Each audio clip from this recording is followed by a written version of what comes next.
Oh, is that a stain? I like this coat.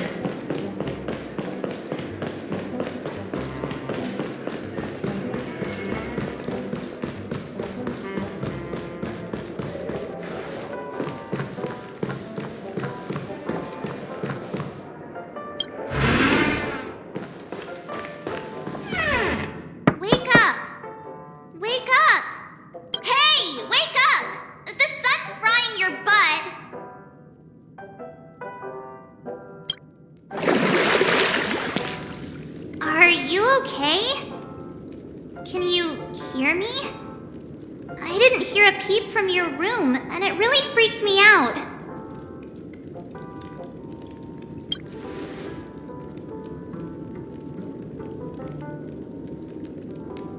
What are you talking about? Are you still half asleep or something? The Order's dream is over. Even though it's been a day, I still break into a sweat when I think about it. Our trailblazing expedition almost ended in Penacony. I'm so jealous that you got a good night's sleep. I was traumatized and too scared to even close my eyes. I thought if I fell asleep, I'd never wake up again.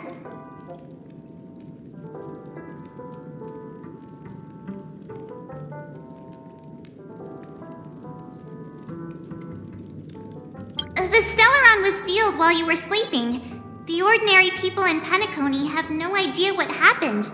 They just feel like something's missing from their memories.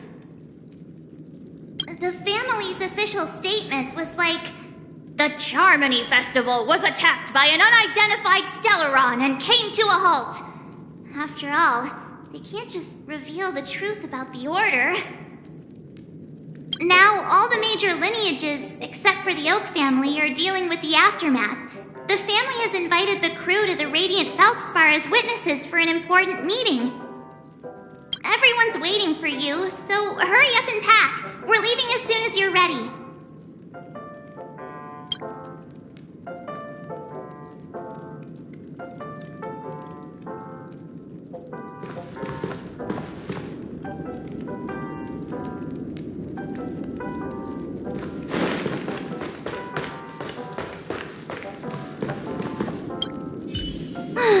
After all this craziness, nothing is better than staying safe in reality.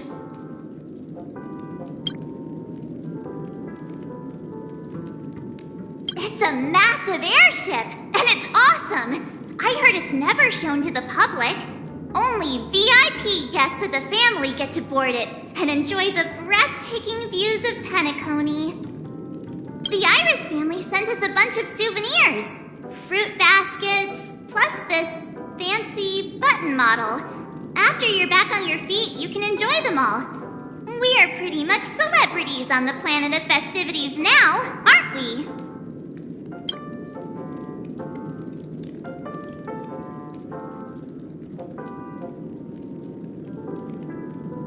The Stellaron was sealed while you were sleeping. The ordinary people in Penacony have no idea what happened.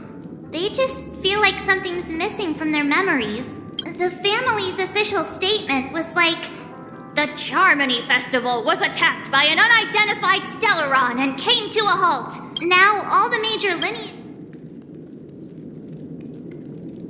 Why the sudden interest in that? Well, I was dragged into the sweet dream. I felt a cold tentacle diving into my memories. But something else was there. So the tentacle suddenly disappeared.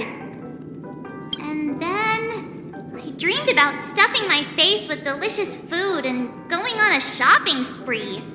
Sunday didn't seriously believe that was the life I wanted, right? Breaking free from that cheesy illusion was just a piece of cake. Yeah, let's go! We've got some time before we board the ship, so let's catch up with everyone at Dream Jolt Hostelry.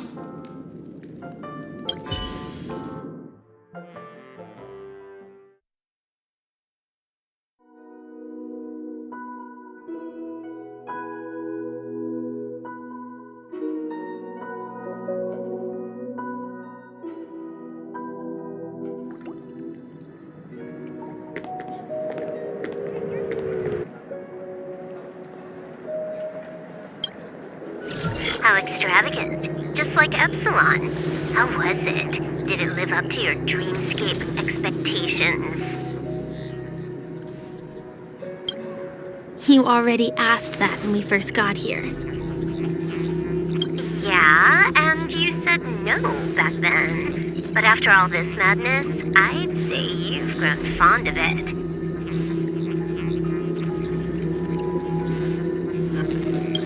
Just a heads up, you're still on the Bloodhound family's wanted list, so keep a low profile.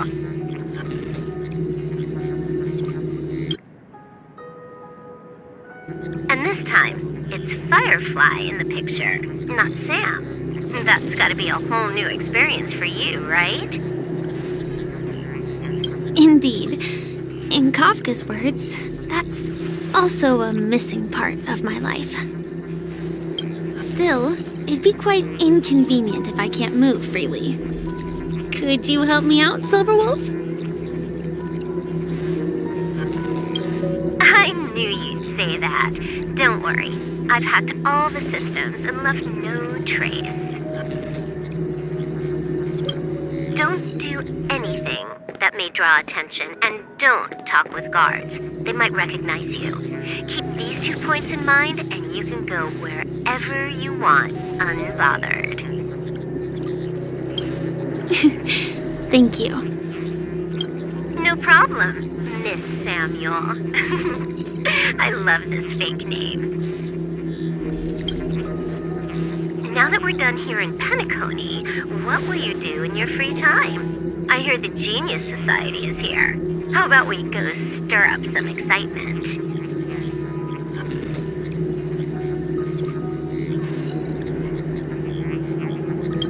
Well, you know my script isn't over yet. I didn't bring you back to hear an answer like that. Don't worry. The script says that I'll experience 3 deaths, but also receive an unforgettable reward on the planet of festivities. How will I know if I don't try? All possibilities exist until the outcome actually happens, right? You may not realize it, but you have a bad habit. Whenever you seem to be asking a question, you've already made up your mind, and no words will dissuade you. Anyway, Kafka asked me to pass on this message. If you see anything fabulous in Penacony, get one for me too. Just swipe my card, you know the pin. She didn't specify anything, but I guess she means a dress, coat, sunglasses, or something else. You know better about fashion than I do. Sure, I'll keep an eye out. There's tons of options at OT Mall. Do you think she'll like trinkets, like hair accessories or brooches?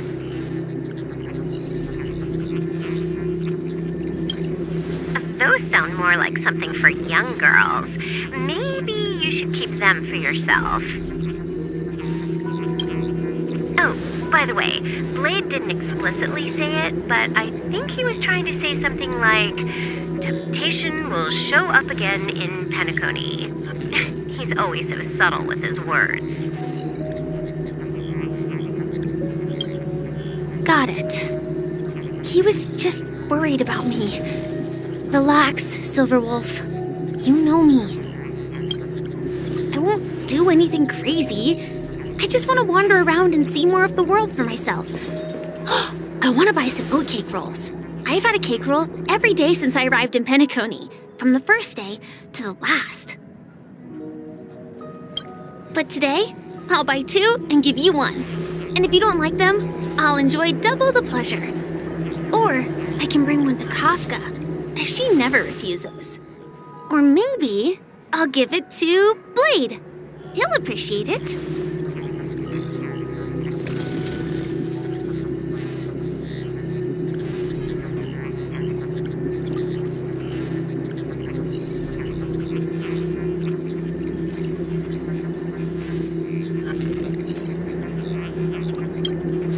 That's not written in the script, right? But as you see, I have added new footnotes to my destiny.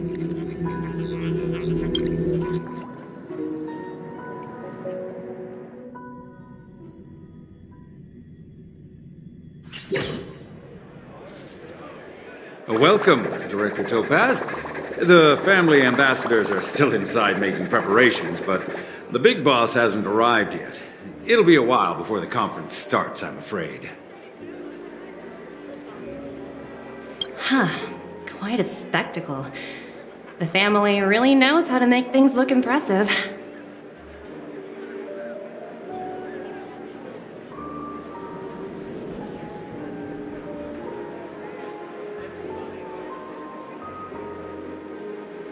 I thought they would choose a more formal and low-key location for the conference. I didn't expect them to go with a luxury airship. About this, Director. I've asked around. This airship, named the Radiant Feldspar, belongs to the Alfalfa family.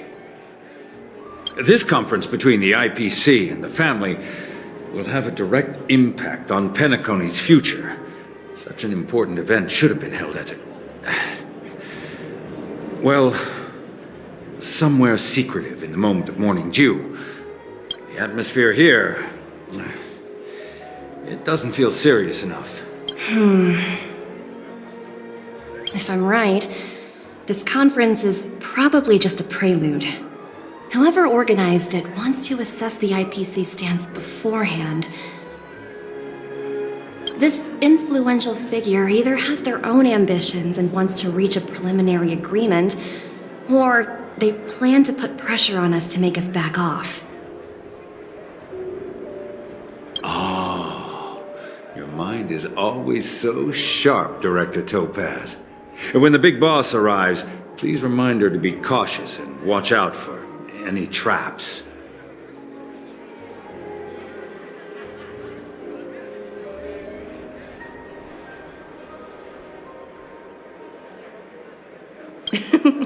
Thank you for the reminder, but I don't think that will be necessary. When she's at the table, it's the others who need to be cautious. Just tell everyone on our team to stay focused on their tasks and not worry about the negotiations. Oh, got it. I'll do it right away. Oh, and one more thing.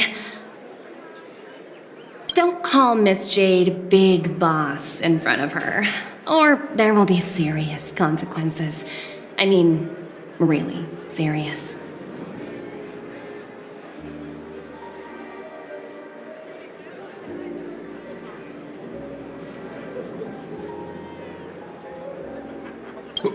Got it. Thank you for the reminder, Director.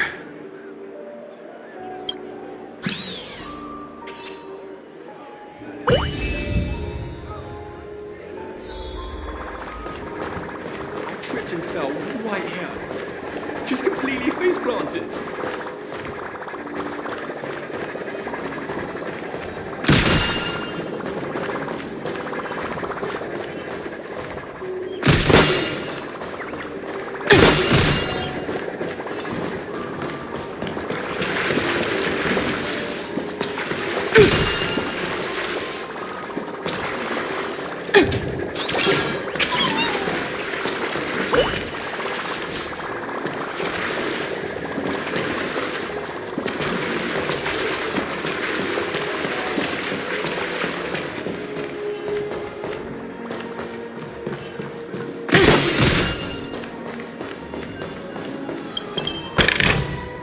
Ooh, free stuff.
the important figures have arrived yet.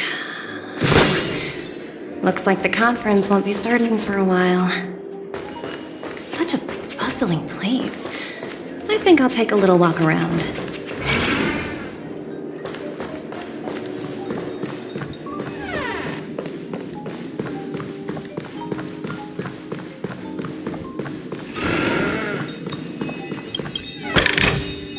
Hard work pays off.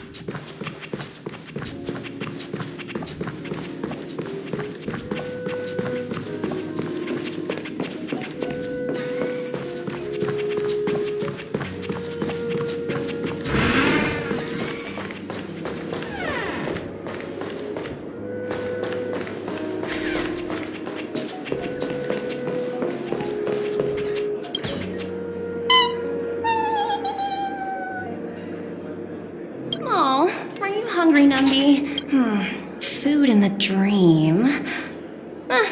Shouldn't taste bad, right?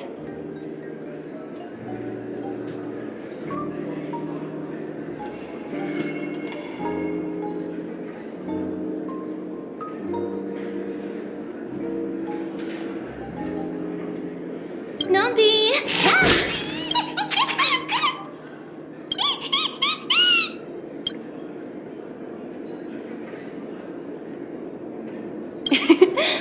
There. Don't be so greedy. Leave some for the other guests.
Watch yourselves in front of them.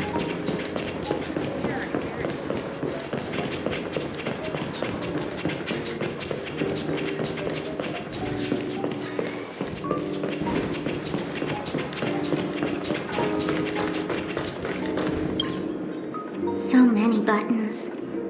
How many centuries would it take to press them all? Huh. Didn't expect those pooches to actually recycle them all.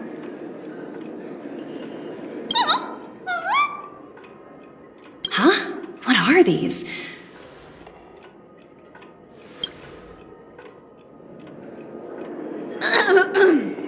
For your safety, please stay away from those objects.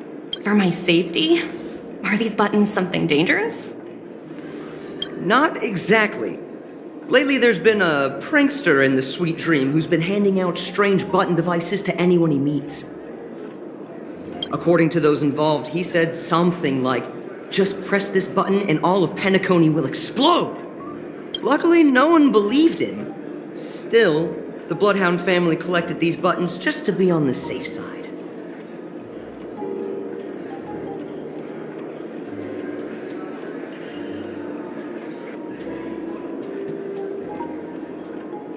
Where's that prankster?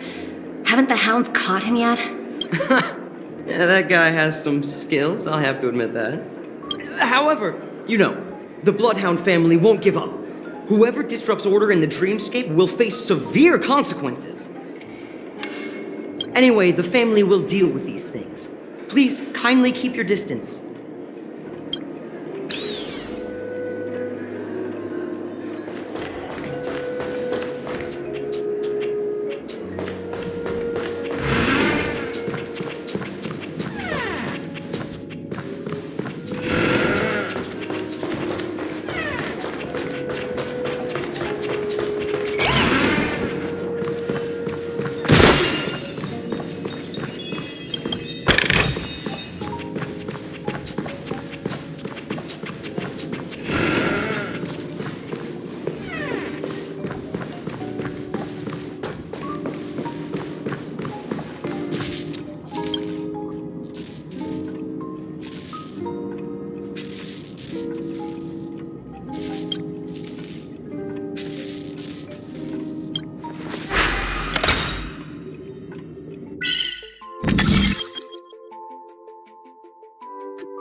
Pays off.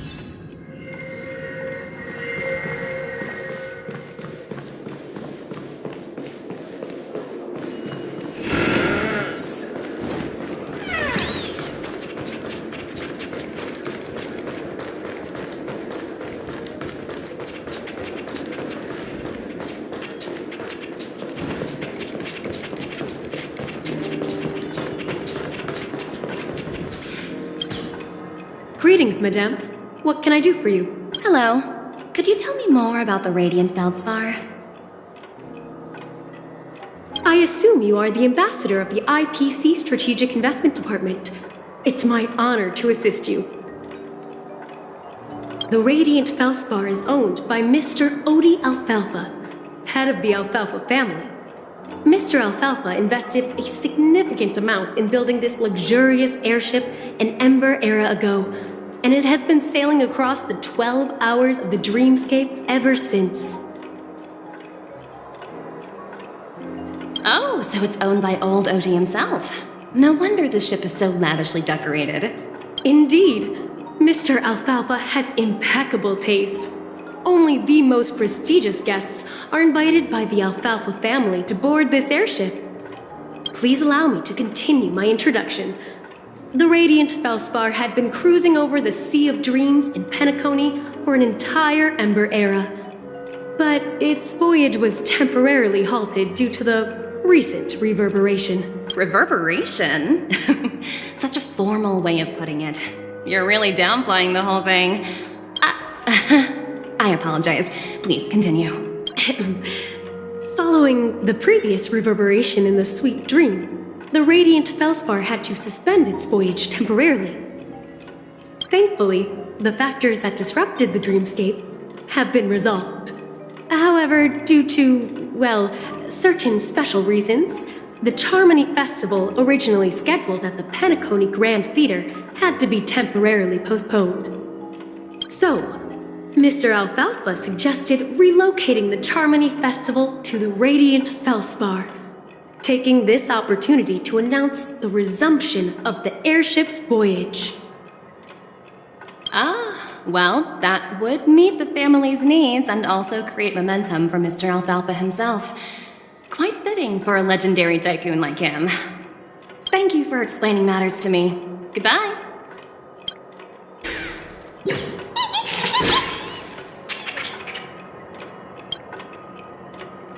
Hello? The talent motivation department? Again? Internal review? Will it ever end? I'm working on a major project. I don't have time to squabble with you guys. The way I handled the Urillo case was approved by senior management, and all of the project logs and calls are complete. Can't you check on them yourselves? I just don't understand. Why are you so fixated on this minor case and constantly escalating it? Seriously, what's your purpose? Sounds exhausting. Why not just hang up? In my opinion, you handled that project quite well. A little ball of ice in exchange for the astralexpress's good favor. That's not a bad deal for the department.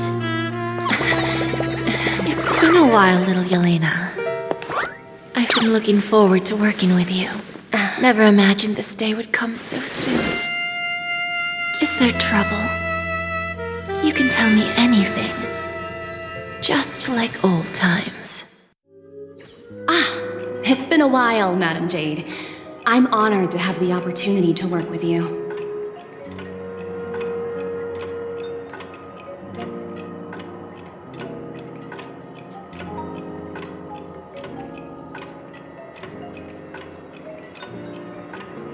You're still so formal, aren't you?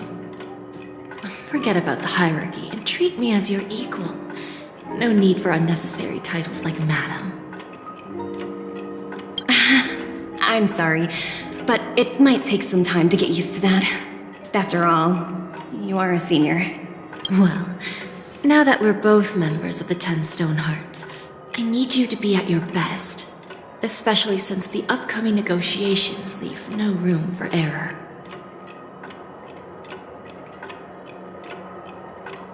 As sharp as you are, I'm sure you've figured out the true purpose of this conference, right?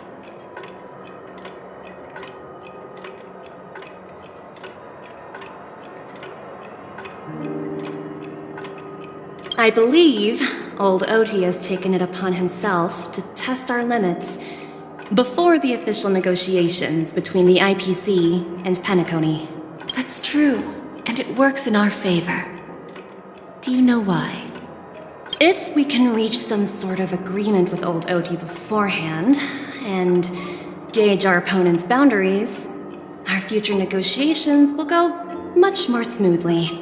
That's the obvious benefit.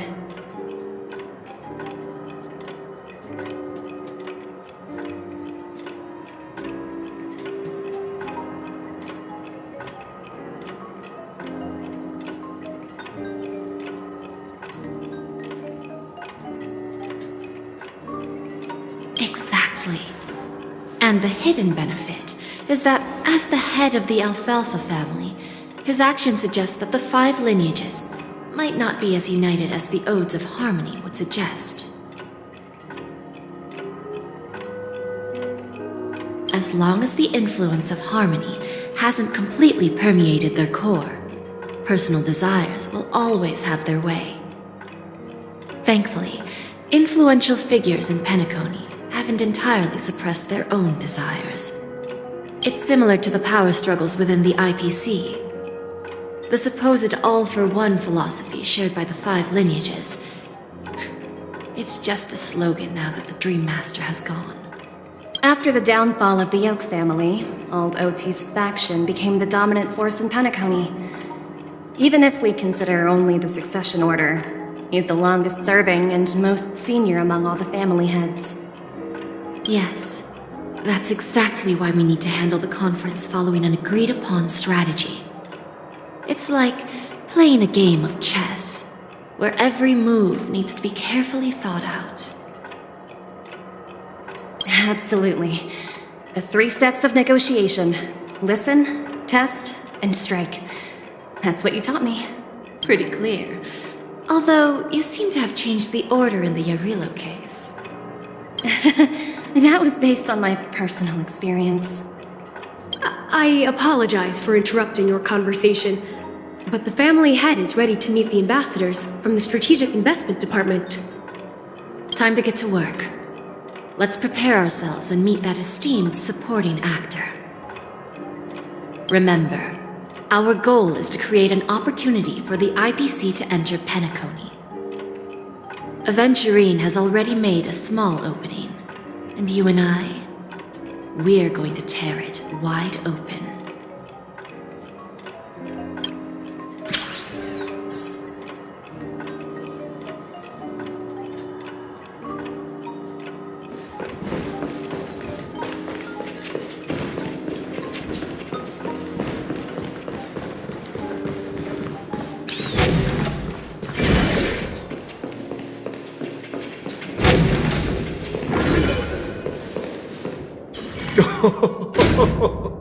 Welcome aboard my ship, the Radiant Feldspar, smart and charming ladies. Please, have a seat.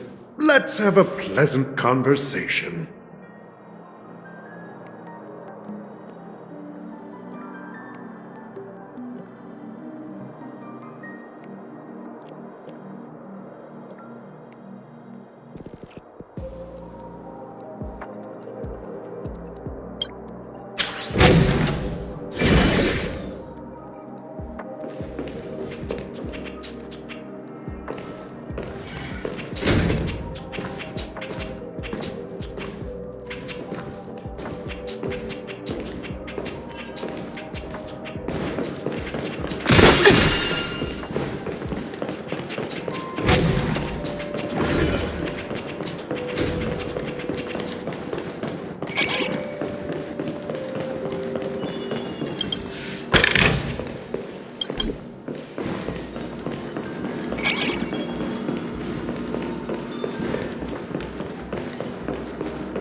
Welcome aboard, my dear ladies. Forgive me for any lack of attentiveness that might have led to a lengthy wait outside. No problem at all, Mr. Alfalfa. It's my honor to meet you in person.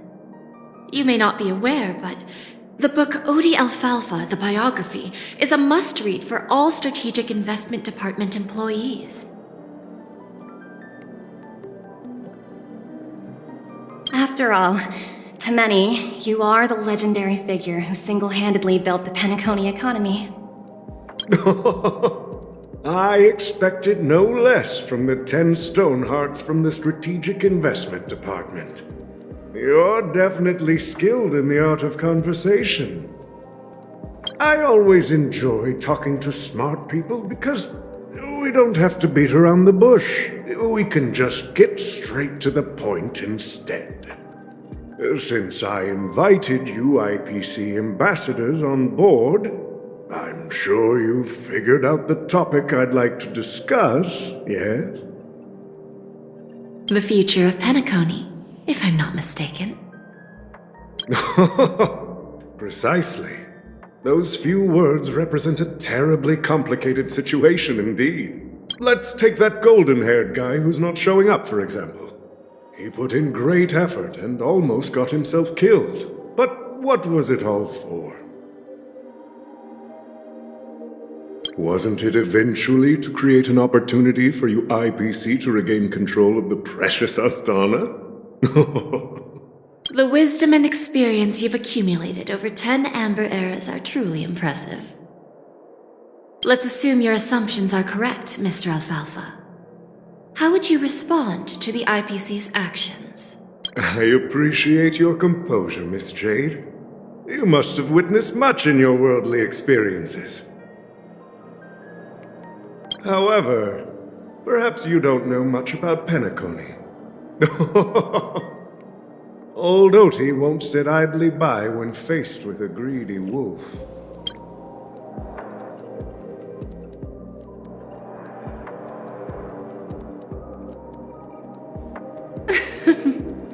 Please, go ahead. I'm all ears.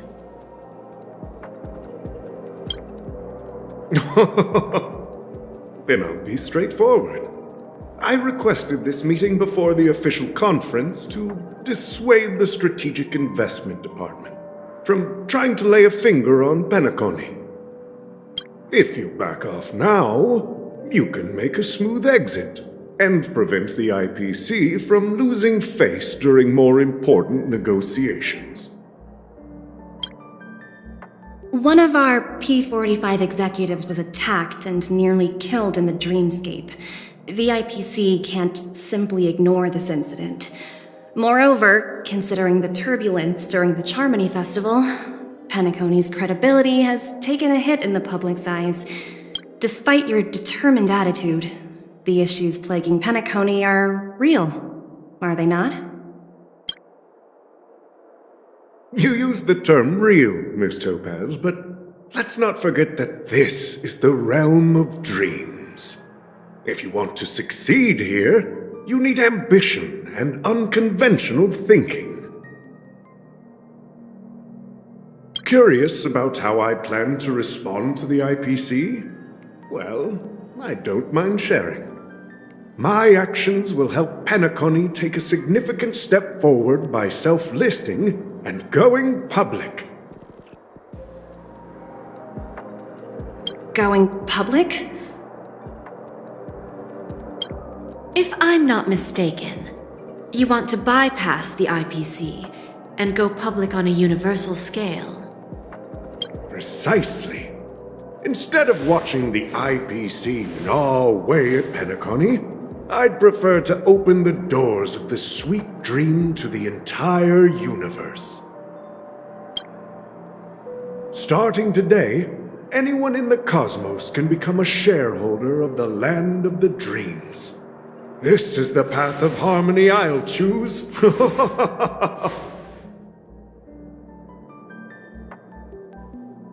This reform should have been implemented earlier, but unfortunately, the Oak family were a bunch of blockheads blinded by order.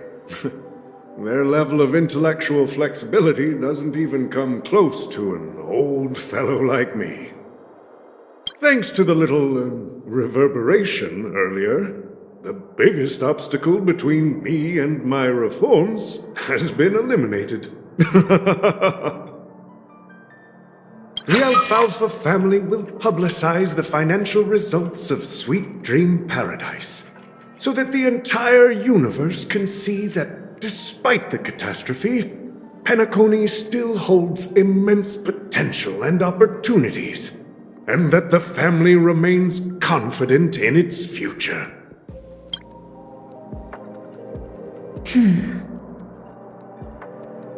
Crisis and opportunity are two sides of the same coin. So, you've been waiting for the right moment for Penacony to regain the spotlight. And if Penacony should seize this opportunity to overcome adversity, even if the IPC tries to intervene, every move we make will be scrutinized by trillions of people.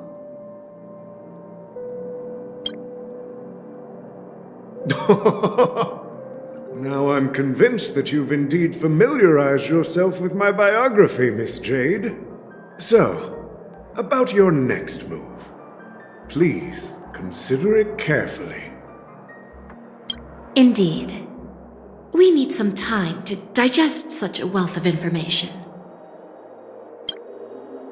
I suggest we conclude the first half of our conference, Mr. Alfalfa. Please allow Topaz and me to confer privately for a few moments, and to respond on behalf of the IPC later.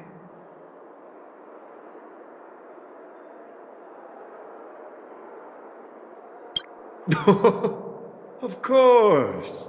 Take your time, dear ladies.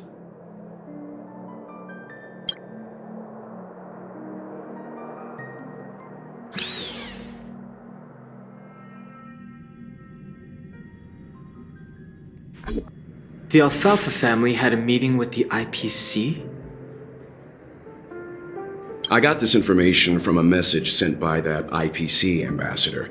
He said it was to return the favor. It's not hard to imagine. Penacony today is pretty much like the frontier prison it once was, with external forces casting greedy eyes and the undercurrent of order lurking within. Instead of falling into a situation where they are plagued by both external and internal threats, Penacony would rather take a step back and invite the IPC to negotiate at the table, ostensibly to cooperate, but in reality, to secure more opportunities for their own survival. Well, no wonder they sought the mediation from the astralexpress. In your opinion, who should we stand behind? I don't think the followers of the Harmony are completely innocent victims in all of this. For reasons unknown, they have a strong desire to smooth things over, which leads to speculation about their motives. If either the family or IPC were to assume full control of Penacony, it would return to its previous illusory dream of hedonism, and the efforts of those previous Nameless would once again go to waste. There you are. Did you rest well? I didn't disturb you since you were in a deep sleep.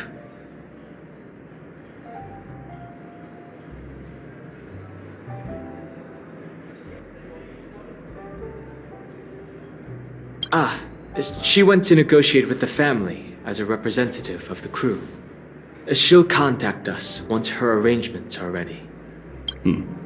After Anna's dream was shattered, the family branch from the Montour system soon arrived and swiftly took control of the situation.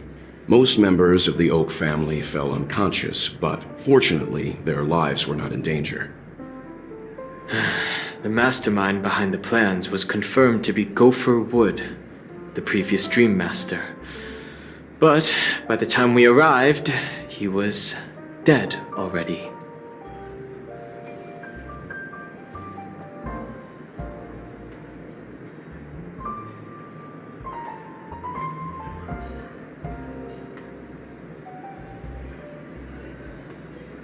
He'll face a trial. As for further details, the family would rather not disclose them. Ultimately, the public perceived the incident as an attack by evil forces targeting the Charmony Festival.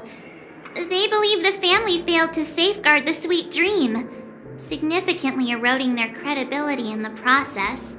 While quite different from the truth, this appears to be the outcome with the least impact. After all, you don't know who's awake and who's pretending to be asleep. Well, they'll open their eyes in the face of danger. Once the danger subsides, they'll embrace the sweet dream again. Here's a toast, with 3 glasses of glory of the Trailblazer to all of you.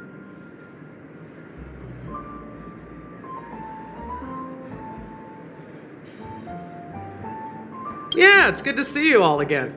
Although we might be saying goodbye again after this reunion. When will the Astral Express leave Penacony? We'll stay a bit longer, but not too long.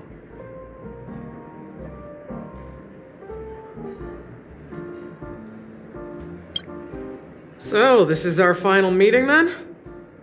If this is a farewell, then it seems to be missing something. Music? Atmosphere? Maybe a special drink to honor those who are not here. Let's see. The mixed drink should be solemn, dignified, and unique, as we'll use it to pay respect to those fallen heroes. To the Nameless, resting in peace, and to Gallagher.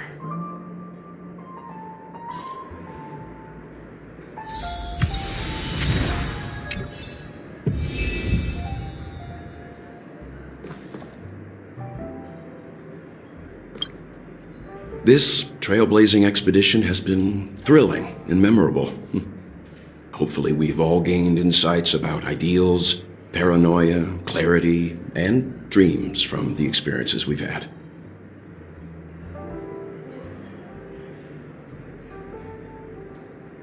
One bird longs for the earth and the other longs for the sky. Even if Robin had to stop her brother with her own hands, she won't give up on him. However, facing punishment from the Harmony is inevitable. He will face a trial. As for further details, the family would rather not disclose them.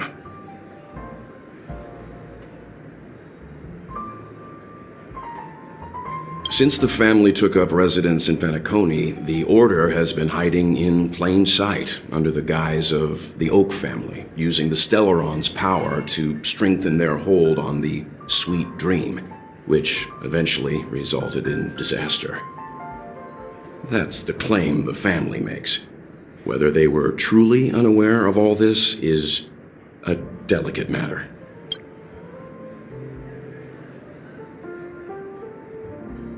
Aventurine's efforts finally earned the IPC a seat at the table. As a result, a more senior representative arrived in Penacony and initiated negotiations with the family. As far as the astralexpress is concerned, the IPC will make for an invaluable ally during the negotiations to prevent Penacony returning to its former ways. Well, it was somewhat surprising. In that dream, I returned to my homeworld and reunited with my long-lost friends. And for some reason, Acheron resurfaced in my mind. When I realized that her conclusion was not preserved in memories, I became aware of the bitter truth. The conclusion of a journey can often be sorrowful. All we can do is to try to make sure it ends on a happy note.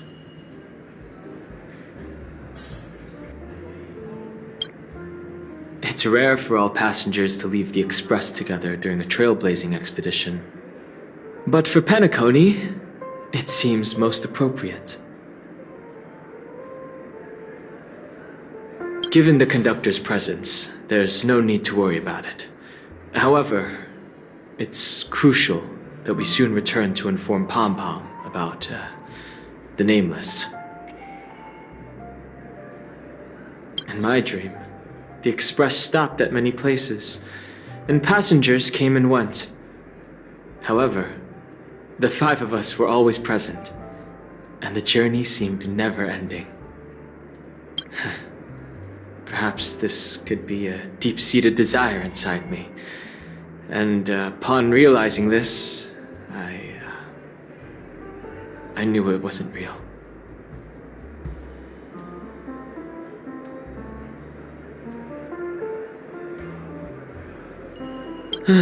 No related records exist in the databank, but I have a theory.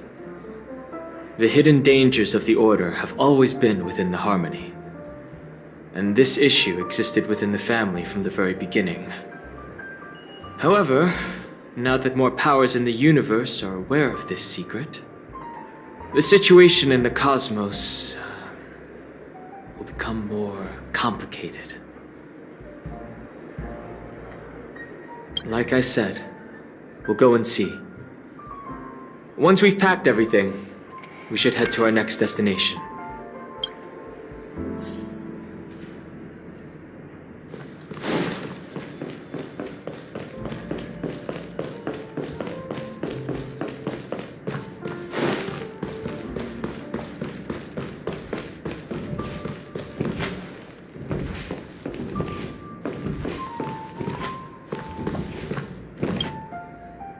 Guess what? Something weird just happened when I was on my way over here. Someone gave me a strange gift. So I unwrapped it and found out it was a button with a message on the back. Just press this button and all of Penacony will explode. That sounds terrifying.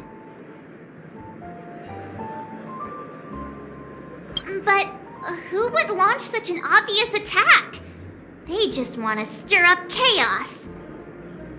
By the time I turned around, the person had already vanished, so I handed it over to a nearby hound. I heard there were many similar reports before the Charmony festival started. I'm really worried about the future of Penacony.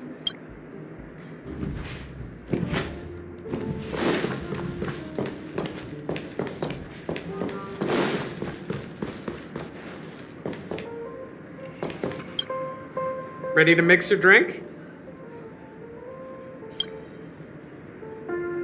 I'm not sure. I haven't seen him since our last meeting at the lounge. Come to think of it, he always did come and go quietly. We used to discuss everything here. But every time he'd leave, I'd realize that I didn't know him at all. Such is the mystery that is Gallagher.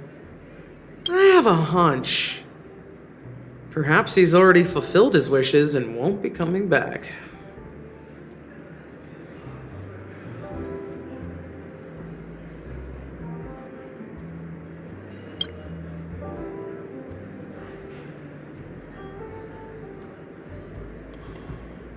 Before we start, would you like to talk to your friends? We have plenty of time. All right, as you wish. I think I have an idea about what drink to make. Would you like it bitter or sweet? It's up to you. Choose the flavor that suits you best at this moment. Drowning Sweetness. One of the most challenging drinks to make.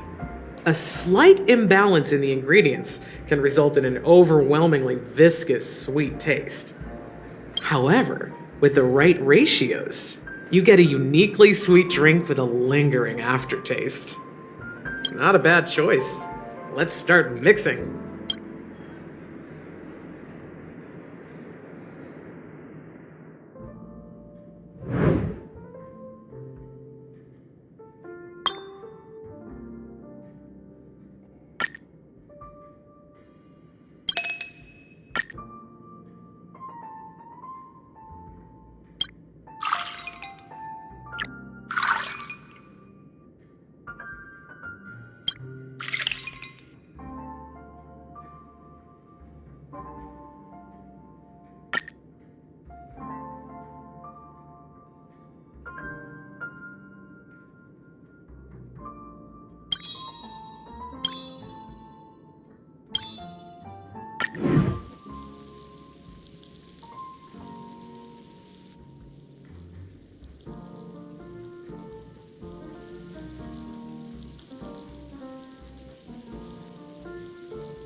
Words always fall short.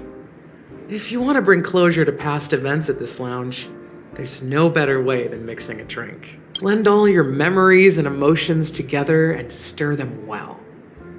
Through the filter of time, what remains in the glass is something to savor. Well, it's done.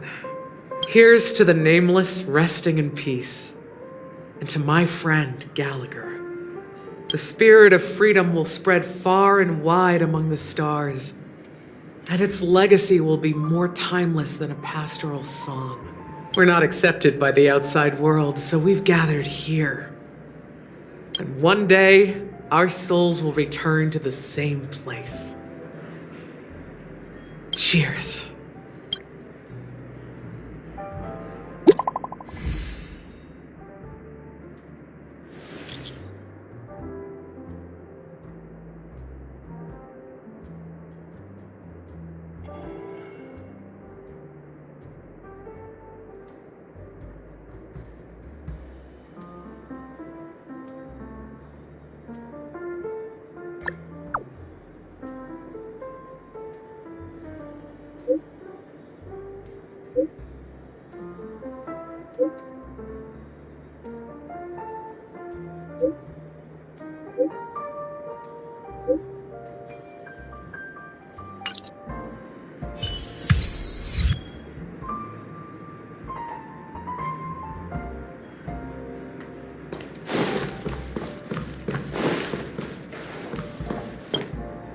Are you leaving? Well, then take this with you. I've mixed more of this last special drink for you. The past shouldn't be forgotten. So I hope it brings back the flavors of Penacony. Thank you. I'm sure it'll leave a lasting impression. If you happen to run into Gallagher, make sure he has a sip too. I know his tastes, and he'll be thrilled. Alright, enough with the heavy stuff. You guys have important things to take care of.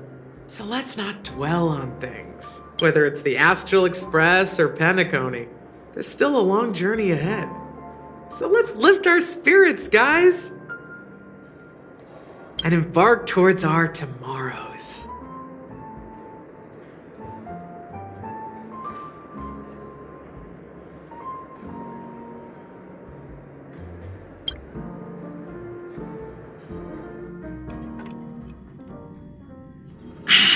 Old Odie is a tricky opponent. I didn't expect him to take the risky step of going public at such a critical moment for Penacony. Indeed. He's definitely bold. It's that kind of boldness that made him the Odie Alfalfa he is today. Still, the outcome is uncertain. Shouting loud doesn't necessarily carry any weight.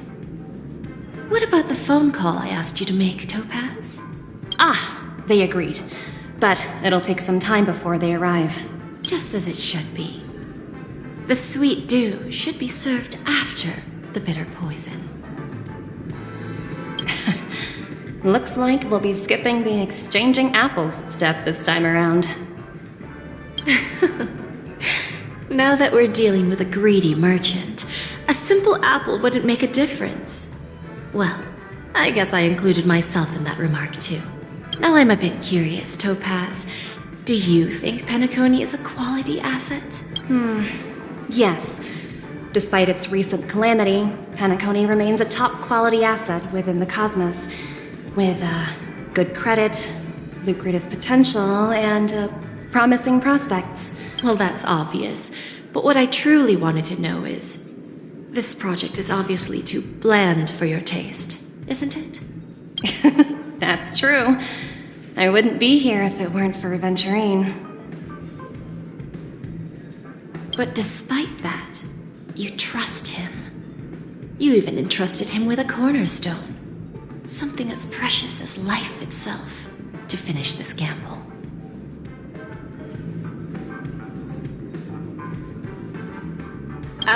Are you not in the same boat, Miss Jade?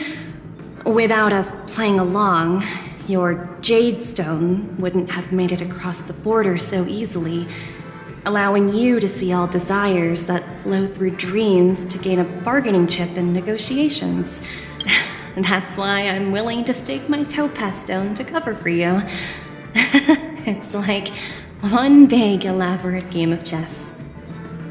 Once that kid sets his mind to something, nothing can stop him. Not even fate. Well, at least he's still alive, and that's the best outcome. Looks like we've strayed off topic, Miss Jade. Should we discuss our next steps? No need. I'll go it alone. Meanwhile, you can go greet our honored guest and wait for my message. Okay. Is that Robin? Huh. She's also here on the Radiant Feldspar.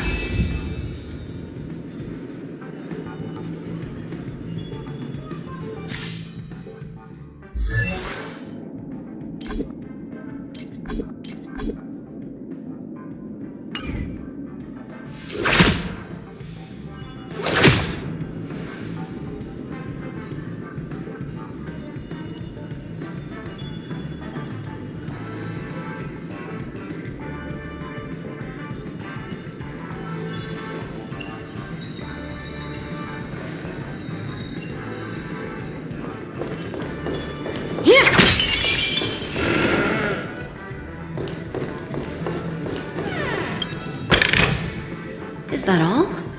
Hardly worth the bother.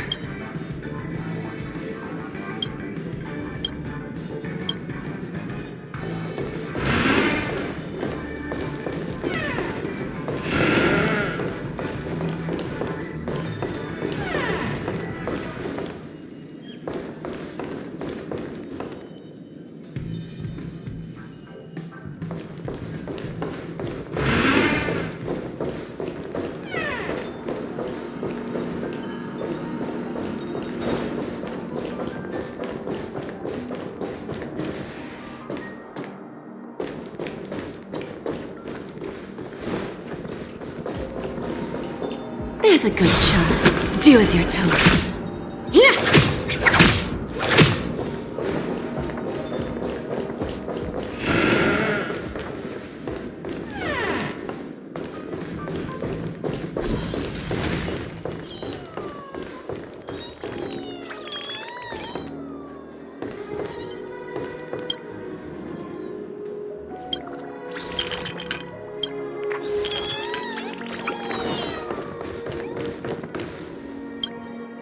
Greetings, Miss Robin. I didn't expect to meet you here. Miss Jade? Greetings. The opening ceremony for the Charmony Festival has been moved to the Radiant Feldspar, so I'm here making some preparations. How about you? Have you spoken with Mr. Alfalfa? I'm actually on my way to meet him right now. Do you know him well, Miss Robin? Unfortunately, I've never met him. I've only heard a few comments from the former head of the Oak family. Mr. Alfalfa is respectable when it comes to business, but in other respects, I can't say the same. Where do you think the future of the planet of festivities is headed? I believe the sweet dream will see its rebirth. Just like the Radiant Feldspar resumed its voyage, the Harmony needs a new direction. Only by bidding farewell to the past can we actually sail into the future. There are no permanent allies or everlasting enemies. So let's both take what we need from this deal. Naturally. I'm looking forward to your performance. See you at the festival. See you later, Miss Jade.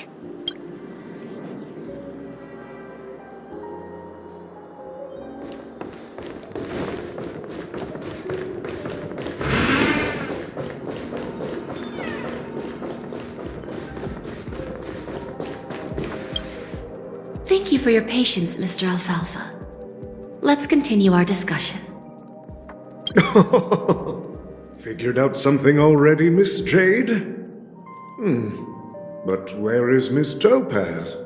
Topaz has something else to take care of. You'll be seeing her later. Talks can still continue between the two of us. Is it just me, miss? Your tone sounds very different now. I need to set a good example for my junior. It's not a good habit to be too loose-lipped during negotiations, right? Now we can speak frankly and openly. Do you believe what I said, Odie? You're not the only merchant who has seen the changes in the cosmic market over the past 10 Amber Eras. Interesting. Now that's interesting. Good. It's good to be straightforward. Openness and transparency are my things. So, tell me, what's your next move? Unfortunately, I'd like to speak the harsh truth before laying out my plan. Let's cut to the chase. First, your plan won't work. Penacony has no way of sidestepping the IPC and going public.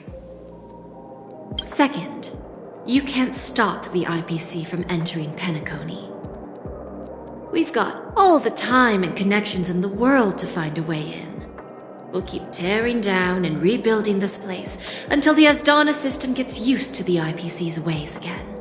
Now, I'm repeating your words exactly. If you don't want to be a laughingstock and have everyone gunning for you at the official conference, you'd better drop your little pie-in-the-sky plan. Oh, interesting. Indeed. You surely have a way with words. Now, I'm curious to know what you have up your sleeve. Mr. Alfalfa, let's not forget that the IPC controls the biggest interstellar publicity platform. More than half the news networks in the universe take their orders from us. The moment news spreads about Penacony going public, trillions of customers will immediately receive a message like this. The family's protection for Penacony has expired. Any mishaps in the dreamscape could result in permanent brain death.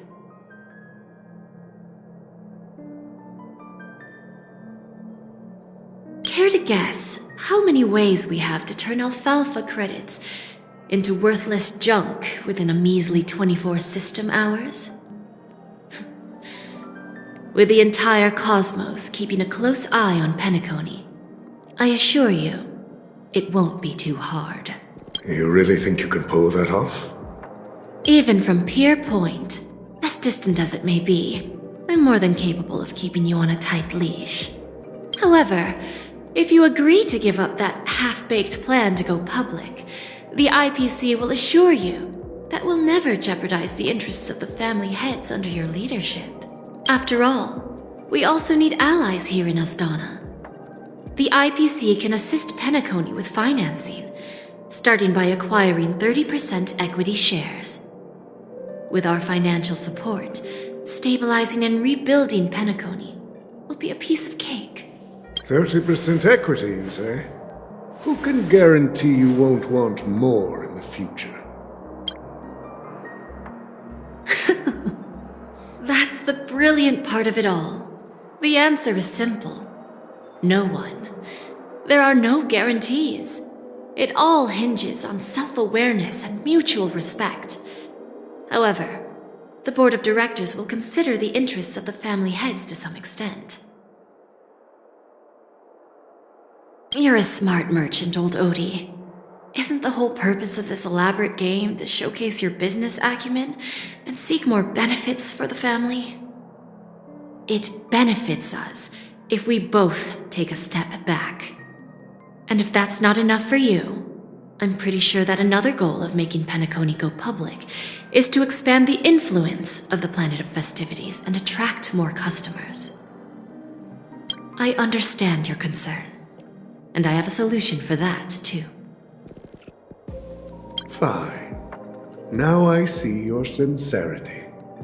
As the head of the Alfalfa family, I don't think I have any reason to refuse your offer. However, as their chosen one, I still need one final answer. Go ahead. I'm listening.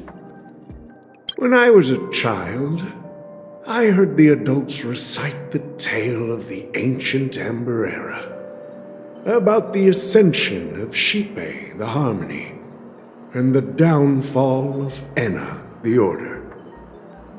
The Order and the Preservation used to be close in ancient times.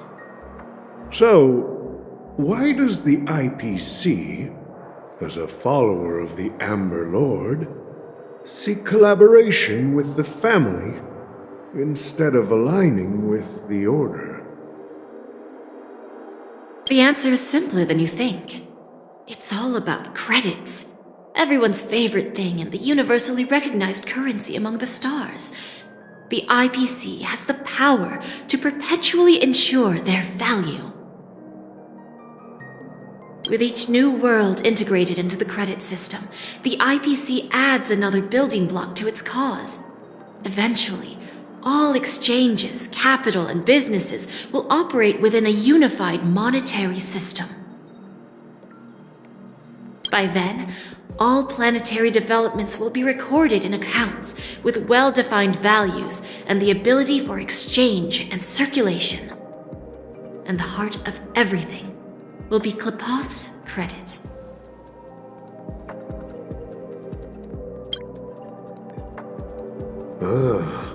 And then the IPC will be able to exert influence over everything. Our intention is to establish enduring preservation, so I'm sure you can understand. This universe doesn't need two types of order.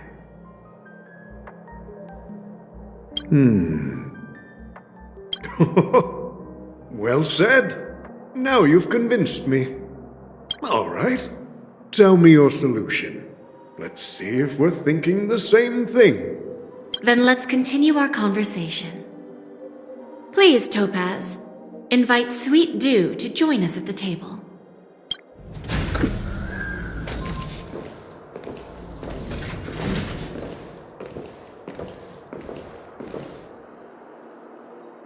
Thank you for your presence, Miss Himeko.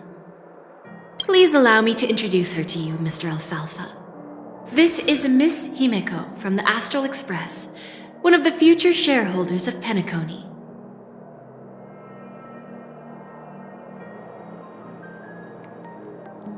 I've heard so much about you, Mr. Alfalfa.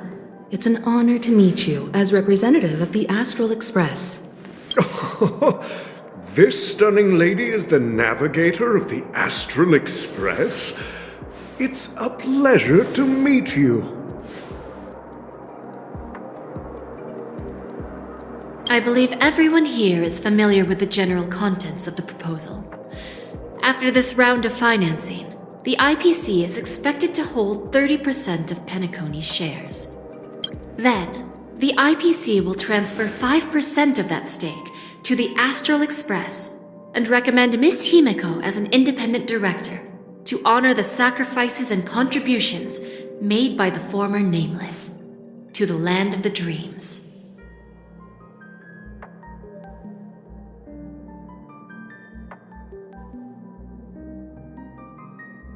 While this decision isn't finalized yet, we are honored that everyone here recognizes the way of the Trailblaze. While the Nameless didn't embark on their journeys for fame or fortune, if this is the wish of both the family and the IPC, I will represent the Astral Express and fulfill my duty as a member of the board of directors.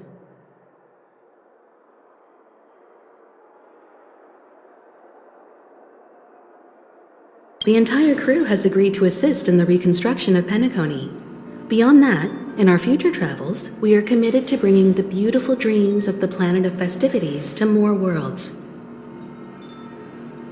Of course, all cooperation is based on one premise. The path of harmony in Penacony must not be distorted again, and such a tragedy must never recur.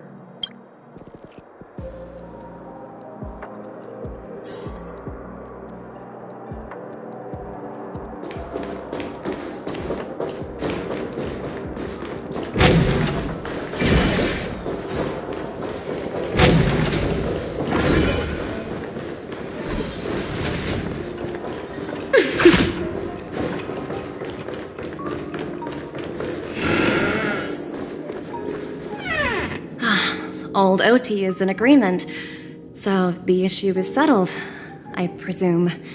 What about the remaining family heads? They will soon realize the situation.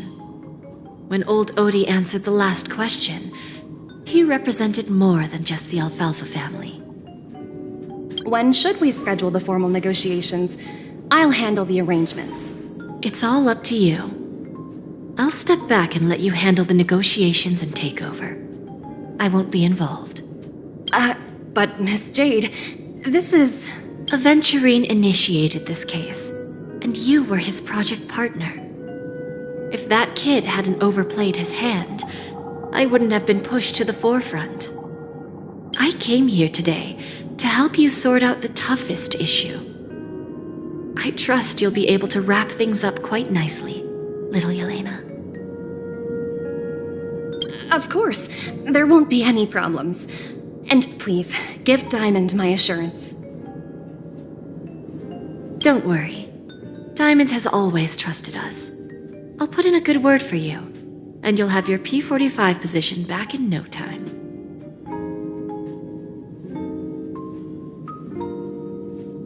Radiant Feldspar. What a fantastic ship. Now that my business is done, it's time for me to indulge in my own little hobby. You want to open a Bon and Jade exchange branch on this ship too?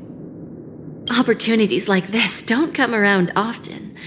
Just look at the guests on this ship. They're surely holding a wealth of valuable treasures. Well, I'll take my leave. A pawn shop can't run without a boss. See you around, Topaz. I have one more question for you, Miss Jade. Go ahead. That dose of bitter poison. I'm curious as to how you found this information. I didn't find the information. It came to me. It was from a lady concerned with the future of the Harmony. In return, I've agreed to help her with something, but that's for later. We can deal with it after we leave Penacony.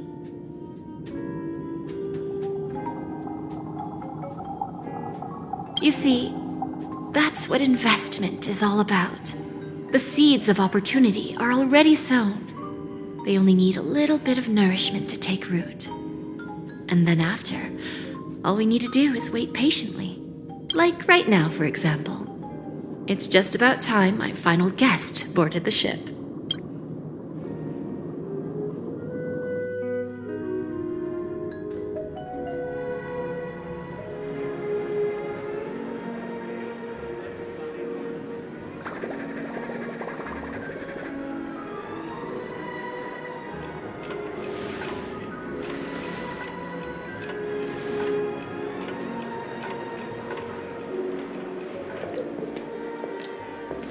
Sneaking in was way easier than I thought. The family's security is as lax as ever.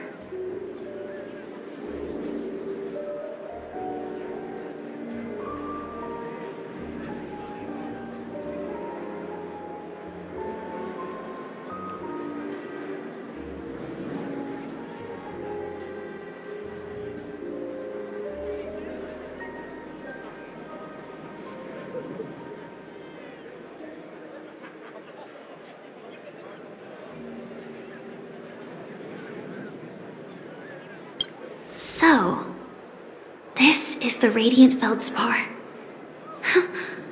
So luxurious. A pawn shop that grants wishes.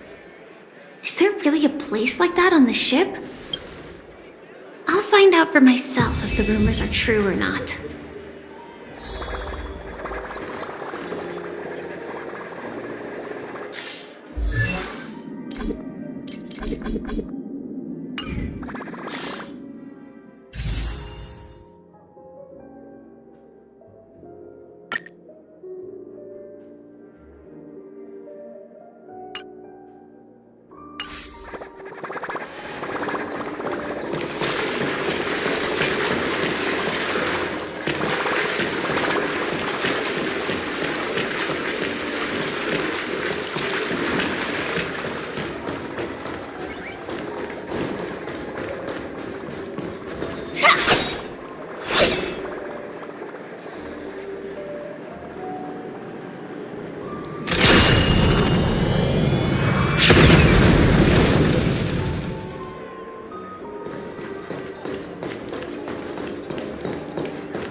Is that her?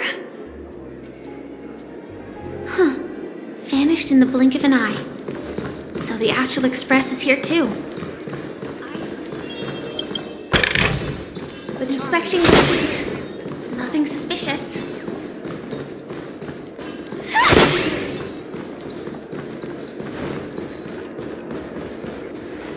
By the way, there's one more thing. Mr. Alfalfa and I discussed it. I'll present a gift to the astralexpress on behalf of the family as a token of gratitude for the Nameless's contributions to Penacony. Please help me with the necessary arrangements. Right away, Miss Robin. Can I ask you something?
Oh, greetings, miss. Is there anything I can help you with? Do you know how to get to the pawn shop? Pawn shop? Ah, you must be talking about Lady Bonajade's place, right? I heard she offers, special services there. I've marked the pawn shop's location on your device. Please feel free to check it out. Lady Bonajade. I think I've heard that name somewhere before. Was it from Silverwolf? Come to think of it, she disappeared after mentioning that she was going to meet with the Genius Society. I wonder how things turned out for her.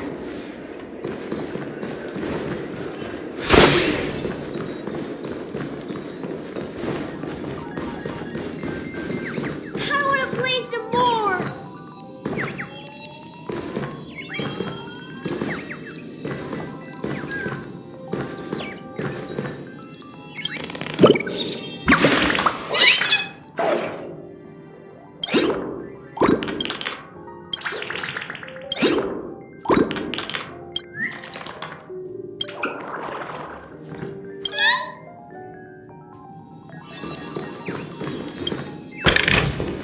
Inspection complete. Nothing suspicious.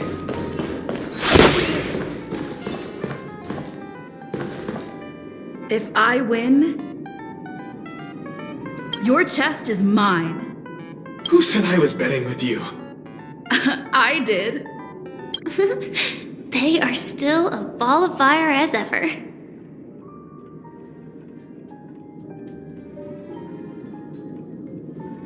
Sorry, but I've got to find Lady Bonajade first.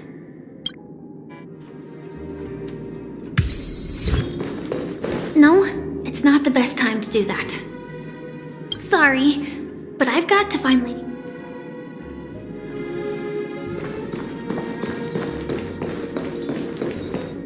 No, it's not the best time to do that.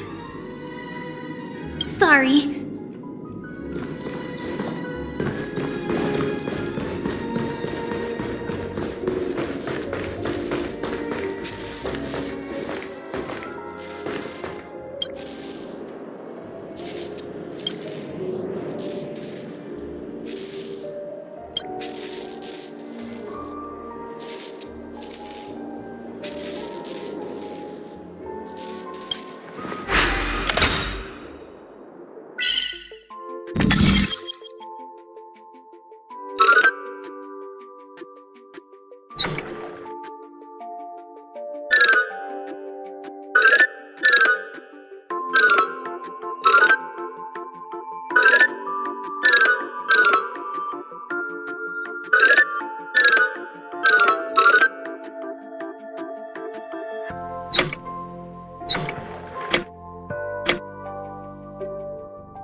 Inspection complete.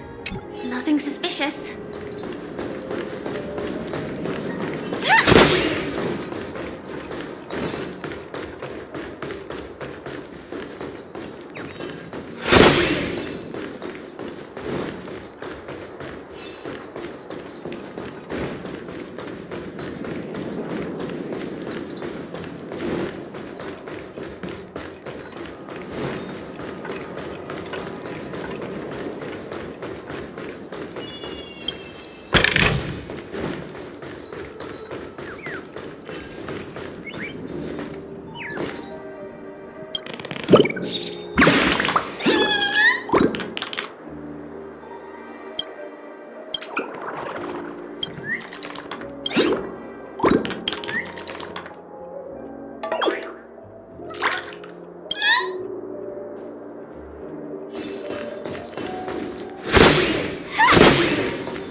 Welcome to Bonnet Jade Exchange, Radiant Feldspar branch. How should I address you, dear lady? Just call me Samuel. Samuel. Nice name. So what do you need, Miss Samuel? And what are you willing to give up in return?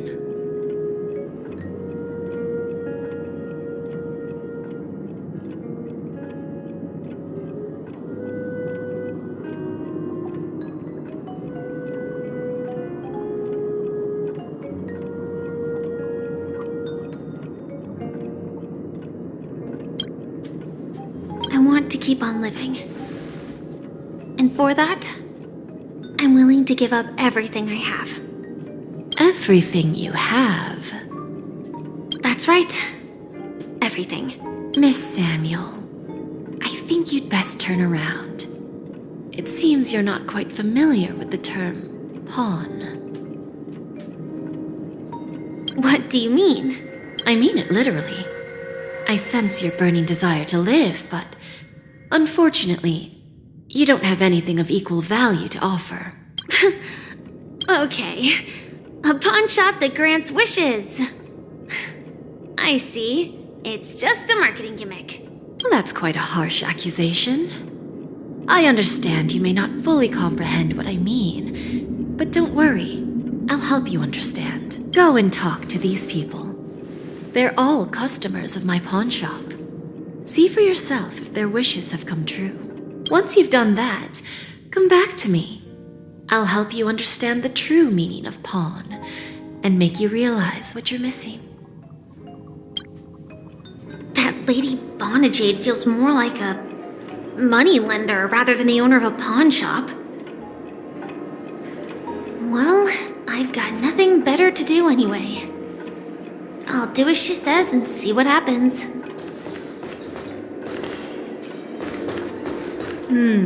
Which one should I pop?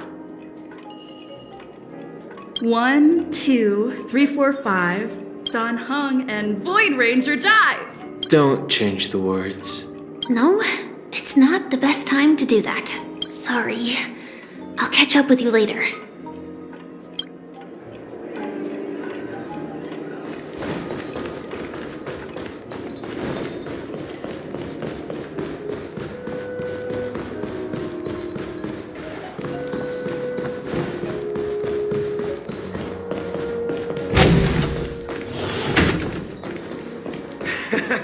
Got it.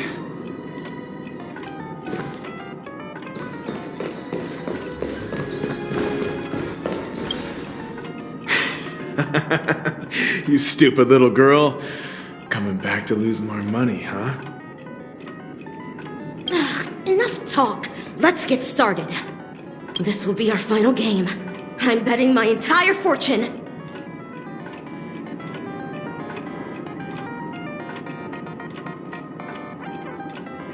Oh, a big talker, huh? All right. Let's see what you've got.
This can't be! You lost to me 10 times in a row. How could I? It's true! Lady Bonnet Jade has truly blessed me! Finally, my luck has turned for the better. Great new era for Stacy. The master gambler has arrived!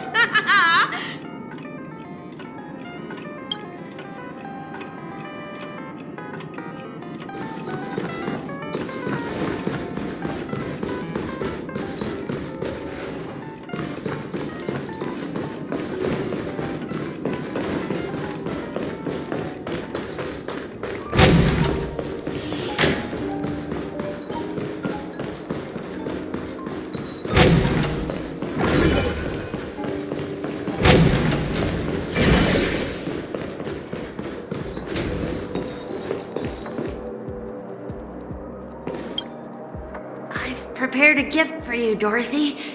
Check this out. Whoa! What a beautiful necklace!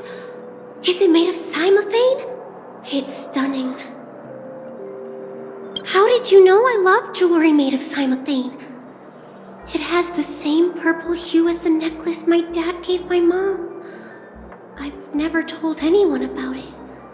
How did you find out, Del?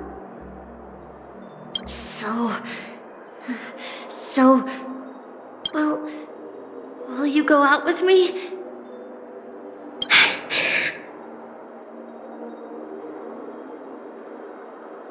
I will.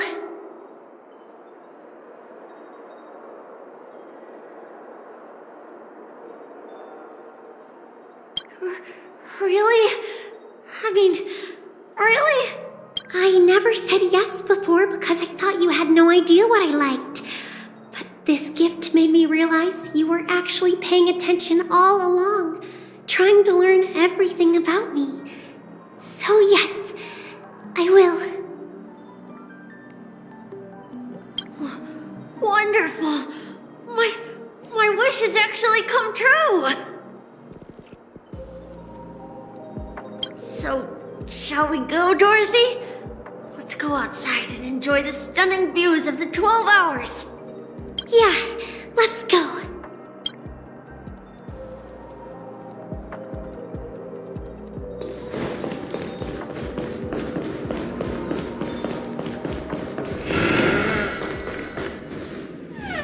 Hey, did you see that? The gray-haired one outside. Don't look around, just focus on your drink. Seriously, they look like a total lunatic. Is that her?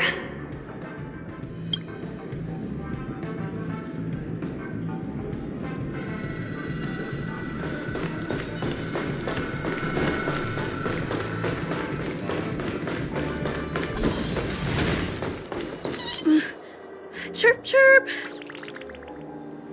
Origami bird. Hey, little birdie. Come on. Oh, calm down already. Everyone's staring at you. No, it's not the best time to do that. Sorry. I'll catch up with you later.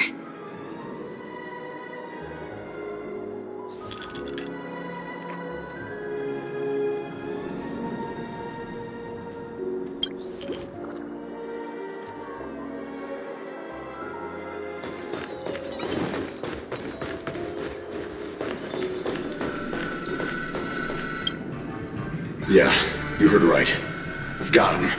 He's been hiding at the Moment of Soul in Penacony, using a fake identity.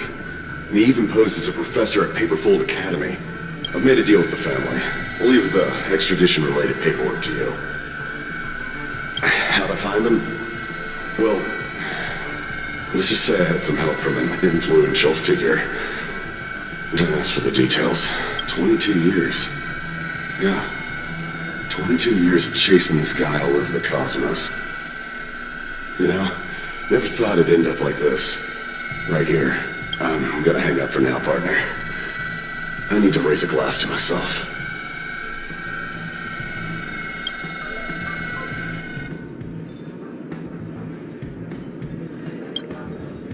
All of their wishes actually did come true. But I just don't understand. How did she do it?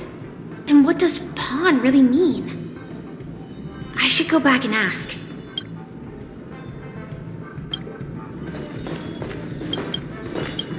Hey, did you see that? The gray-haired one outside? Seriously.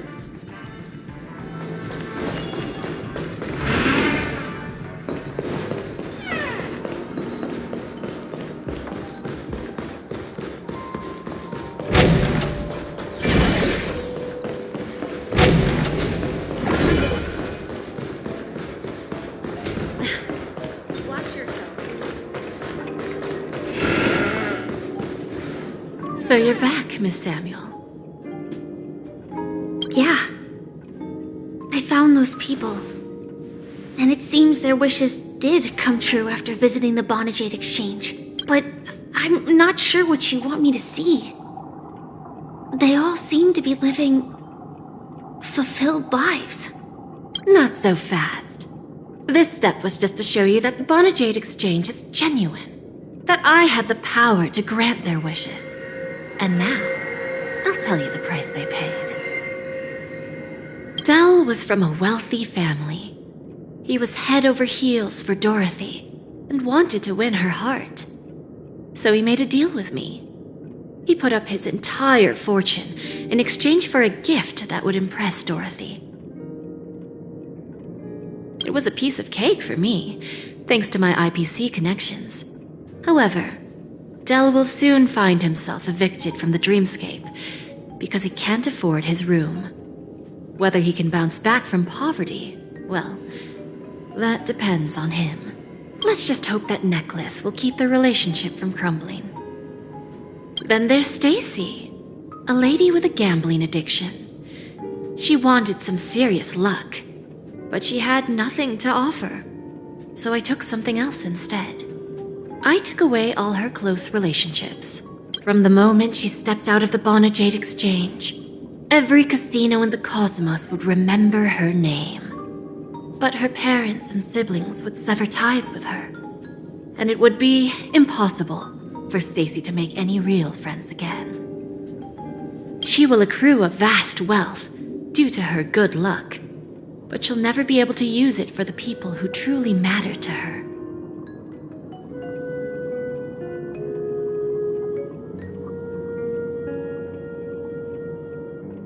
As for Detective Walker, he spent 2 decades chasing down a wanted criminal for some heinous crime. But he never caught the guy. In his desperation, he came to me. He offered his own memory system as collateral. In due time, his memories as a detective will be erased, and he will completely forget his own identity and all the sacrifices he has made.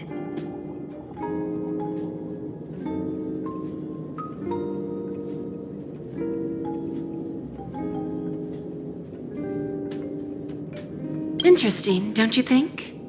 I fulfill people's desires and grant them favors, and soon they come back to me with even greater desires. When people see others' desires get fulfilled, they develop their own desires. It seems like an endless cycle, but it does have a goal. In the end, I will get what I desire from this whirlpool. And patience happens to be one of my greatest strengths. So now, do you understand what you must give up, Miss Samuel? Or should I address you as AR-26710, a remnant of Glamoth's Iron Cavalry? I'm not surprised. You are much calmer than I expected. Entropy loss syndrome. Truly an unjust misfortune, isn't it? The higher-ups in Glamoth implemented such a failsafe within the genes of their warriors, just to make sure the Republic's most powerful weapons wouldn't fall into the wrong hands. As for the price, those Iron Cavalries weren't exactly seen as regular, independent humans, so there wasn't really a price to be paid. However, you are different. You're now a Stellaron hunter, a living being named Firefly. Naturally, you want to continue your existence, but with the firmament front gone, the people who know the secret and can cure the disease are nowhere to be found. Are you suggesting that the IPC has a remedy? Well, there might be a silver lining. That's all I can say for now.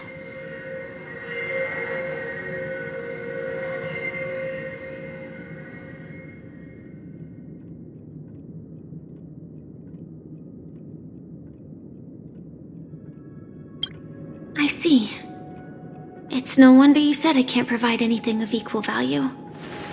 Because nothing I own holds any meaning. So, you're going to ask me to personally restrain my partners to ensure my own survival?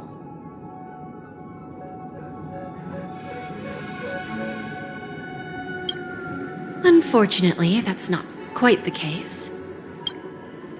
Partners. A nice way to put it. Now I'm even more curious about the Stellaron Hunters. Each of you has your own identity and a special bond with each other. It's strong and intimate, and yet it allows for independence.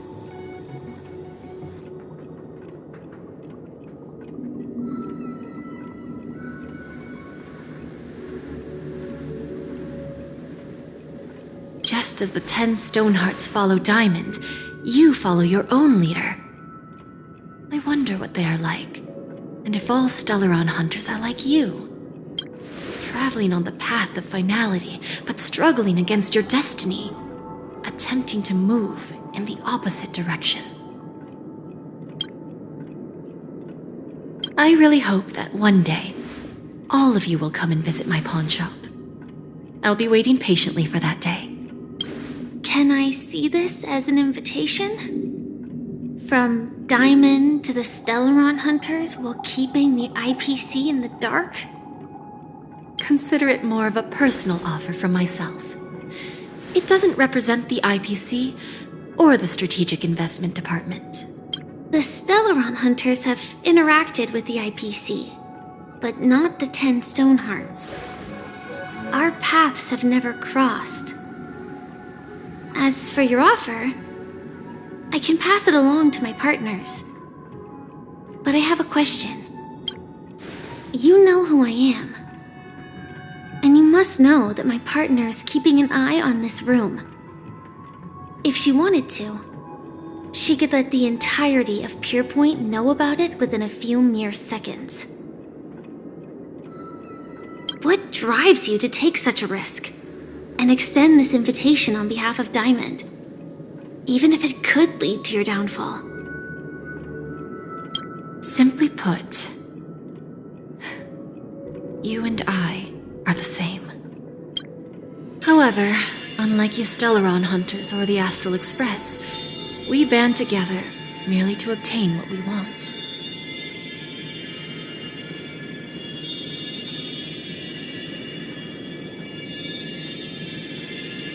Each of us has our own past and destined ends, and on this journey, we have been invited by Diamond to join him.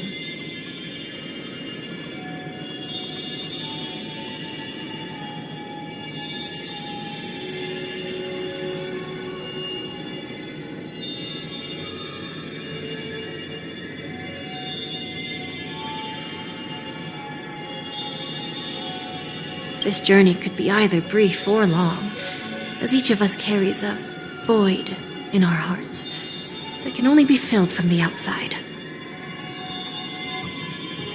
So, Diamond made us a promise to divide the power of the Emanator of Preservation into 10 pieces and give each of us a cornerstone to fill that void. Mortal flesh is fragile, yet my heart is unyielding like the monolith. For without this resolve, the way of preservation would fade into oblivion. So, you understand? This pledge goes beyond a mere oath. It's our collateral in exchange for opportunities, wealth, survival, and a future.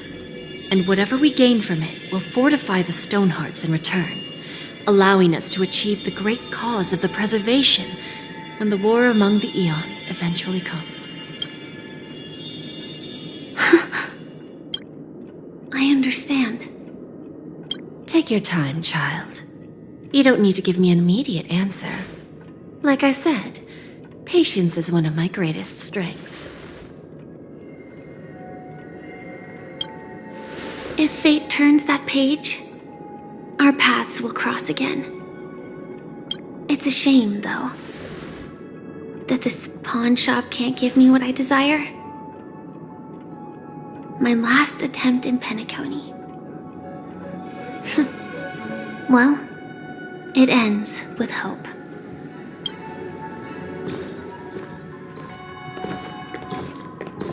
Lady Bonajade? I've come to deliver the collaterals promised.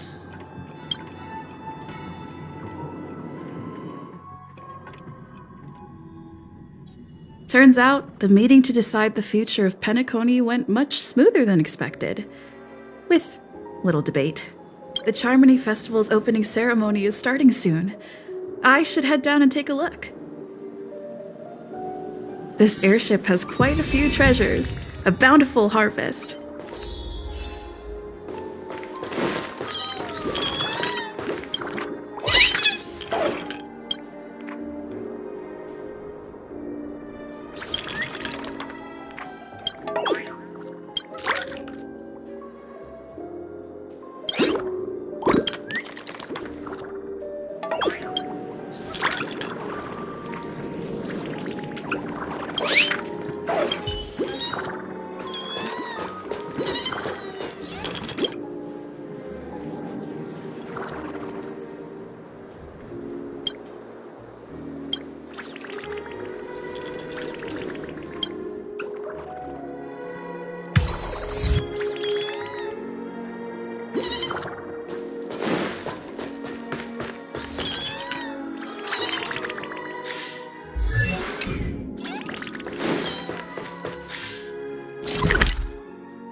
Remember, I can take you out with just one shot whenever I choose. Oh, that'd be my honor. Don't worry, I hate cheating at the table.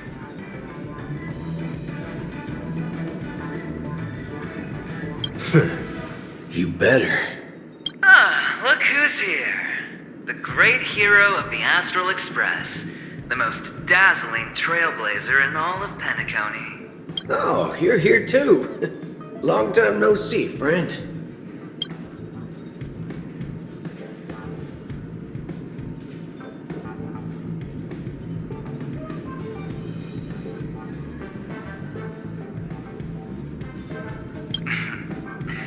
Merely a greeting of platitudes. As long as you and I have an understanding. Let's set aside those under-the-table dealings for now, partner. Don't want to spoil the festive mood of the Charmony Festival. Oh, I agree. Now let's congratulate Miss Trailblazer. I hear the family intends to thank the crew at the Charmony Festival. It's a real pity I can't personally be there to witness this.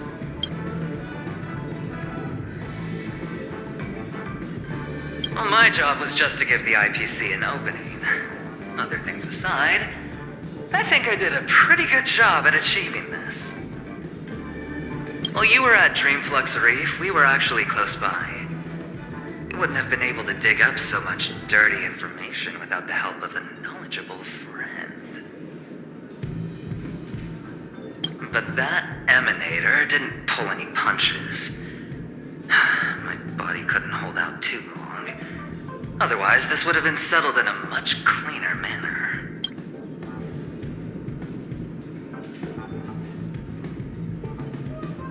No problem.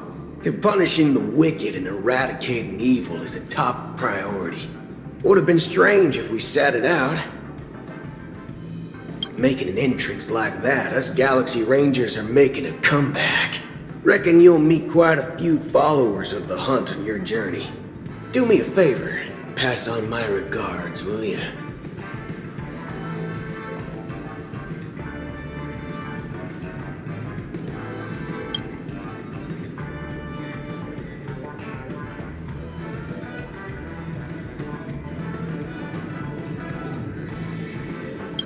Forget it. I'm not one to beat around the bush. I've got a score to settle with a high-ranking executive fella named Oswaldo Schneider. And this flamboyant fella here can help me find him.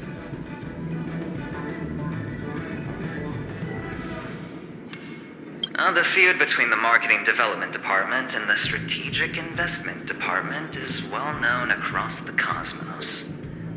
But what I didn't expect was the involvement of the Galaxy Rangers in this feud. Looks like things are about to get spicy.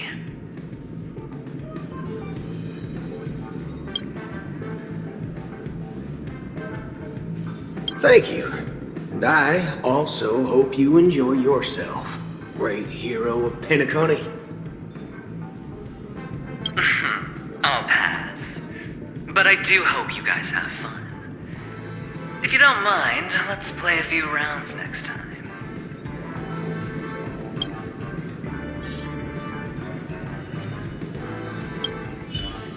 It's time to let down our hair and enjoy ourselves on days like this.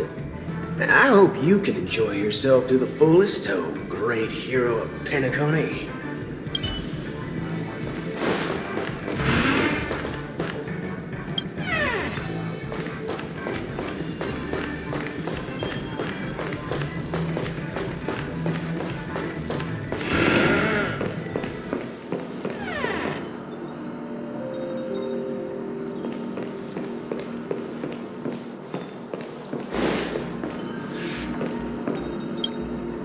Ah, yes. I remember you. Your performance at Herta's space station was adequate, I suppose. No wonder that gambler likes you so much.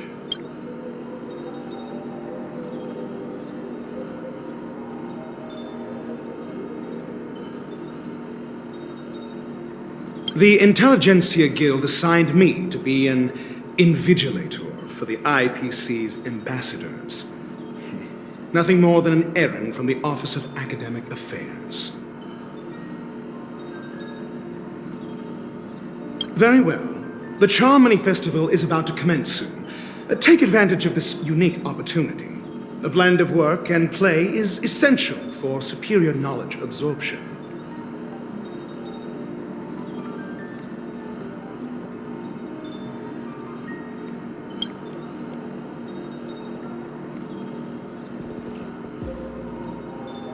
The executives of the IPC and the Guild say that we are strategic partners. Yet, from my perspective, I am invariably the teacher, and he, along with you and every other individual, is the student. From this perspective, Aventurine isn't what you'd call an ideal student. Yet, he's also not utterly obtuse. Alas, the void within him can never be filled by talent and knowledge. Let's hope he doesn't turn into a philosophical zombie.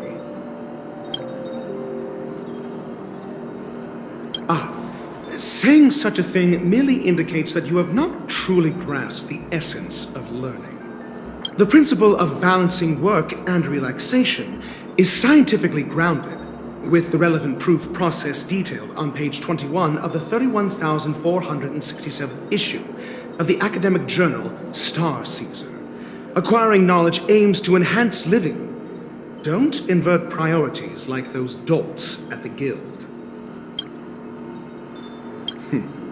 Then you'll excuse me. I detest noisy gatherings, as they intrude upon my thoughts. What a waste of time.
Well, if it isn't my old friend. It hasn't been long, and yet here we are again. How are you?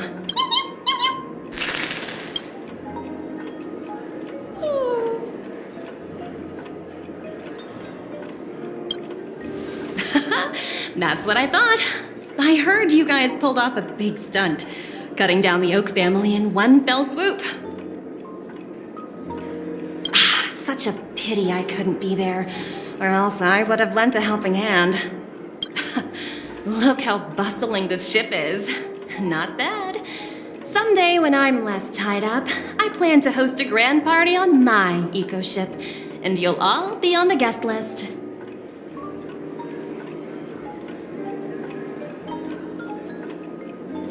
Transform? What are you saying? Oh, I understand now. You're referring to Aventurine's cornerstone, right? Sorry. Compared to him, my ability is not as visual. Guess there is no harm telling you. The abilities of the 10 Stonehearts as cornerstones are all different. Some can even read your thoughts, grasp your desires. So, be careful. Now that I think about it, it was good that Branya got there when she did in Bellabog. If she came any later, we probably wouldn't have ended up as friends.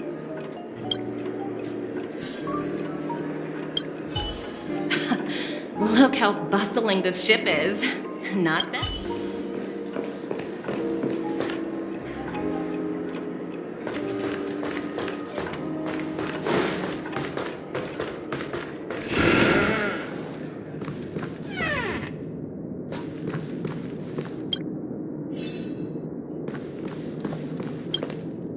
Hey there, lively lady. Welcome to the Jade Exchange. What should I call you? What a unique name. So, miss, what do you wish for? And what are you willing to sacrifice for it?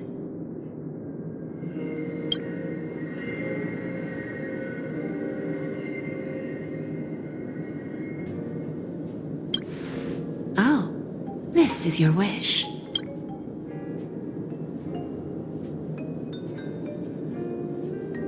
Sounds simple enough. Very pragmatic.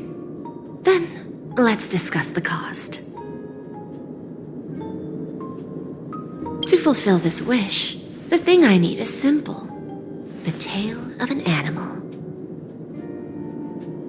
Well, it's a two-legged animal With black fur, a round head, and long ears, it's omnivorous and is prone to mood swings.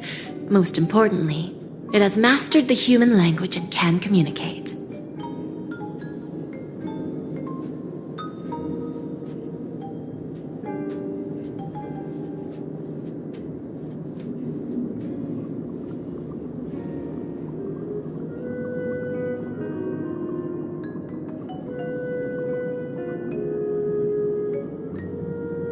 Bring its tail to me as collateral, and your dreams will come true.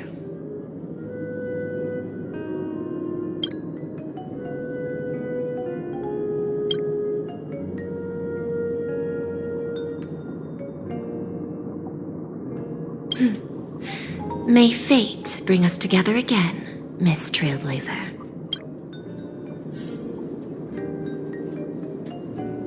May fate bring us together again.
Excuse me, I was here first.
The festival hasn't started. Let's take a quick break. Hi! We meet again. Who's that? It's really you! I knew I didn't get the wrong person. Yes, it's just I didn't get the chance to say hello.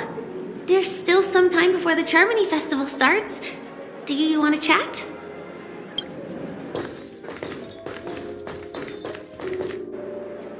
Two murder cases, a showdown with the IPC's ambassadors, the legacy of the Nameless, and a remnant of the Order who wishes to replace an eon-created paradise with a dream.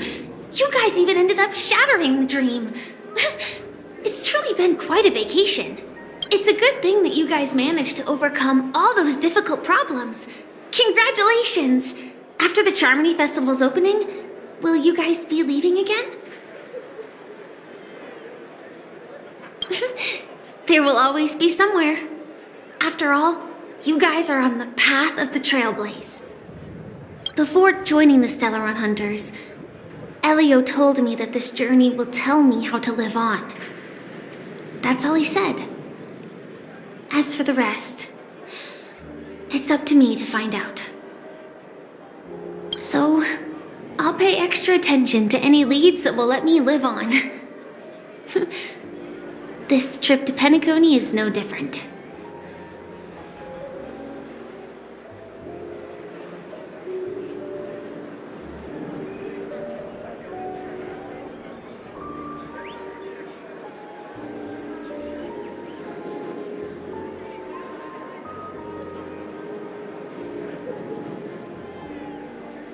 Yes, sadly I was looking in the wrong place. But I did reap some rewards. Do you know Miss Jade from the IPC's Strategic Investment Department? Jade Exchange belongs to her. She told me her price, but... I know. But what she wanted wasn't my answer either.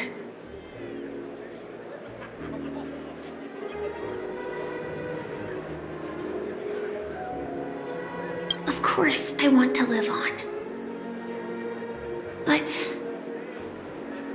what fate owes me, I want it paid back, not passed on.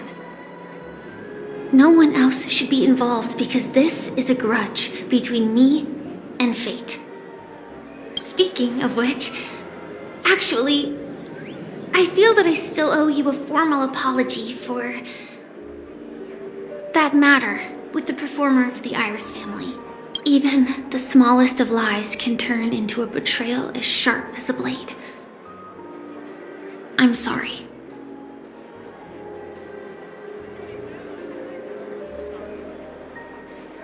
Really? Then it seems what Kafka taught me was correct. To me, hiding is much easier than being honest. Yet, I still want to try expressing my emotions as any ordinary person would. It's that girl! Get moving! Arrest that criminal before the Charmony Festival's opening ceremony starts!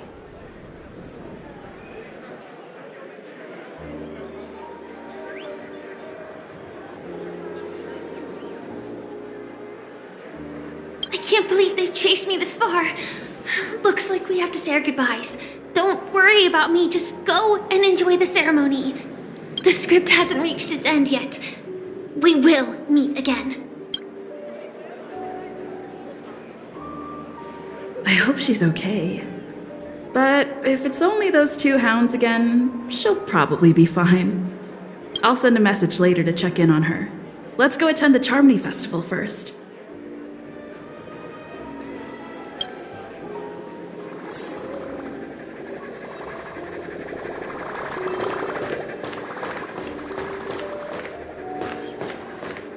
Let's take a seat here. Everything is settled. But there's still some time left. Maybe I should take a walk. Let's keep walking.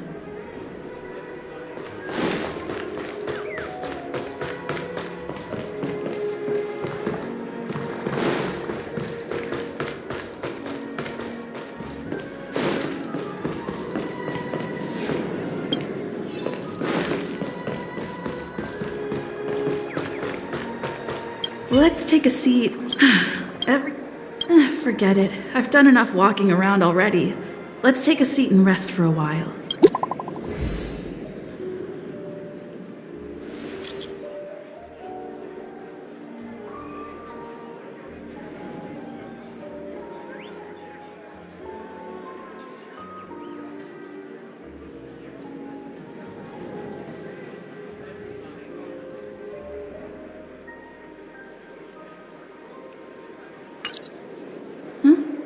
Looks like I don't have to worry about her. Let's wait for the opening ceremony to start.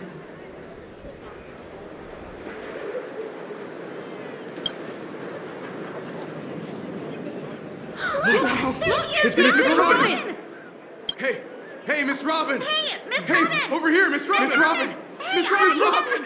Miss Robin! Mary!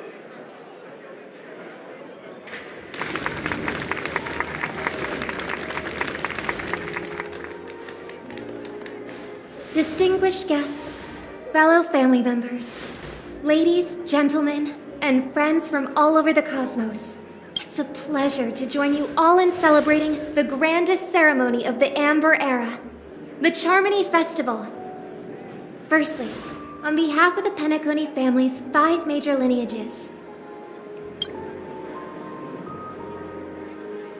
and on behalf of myself, I'd like to extend a warm welcome to all our guests.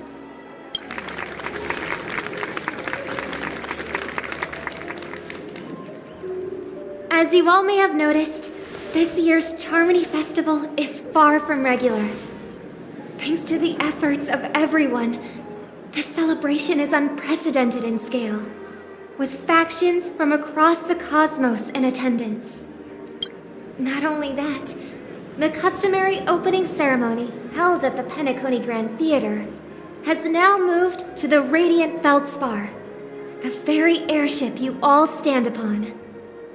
We invite you to express your warmest applause and deepest appreciation for OT Alfalfa, head of the Alfalfa family, for his selfless devotion to the Harmony's cause.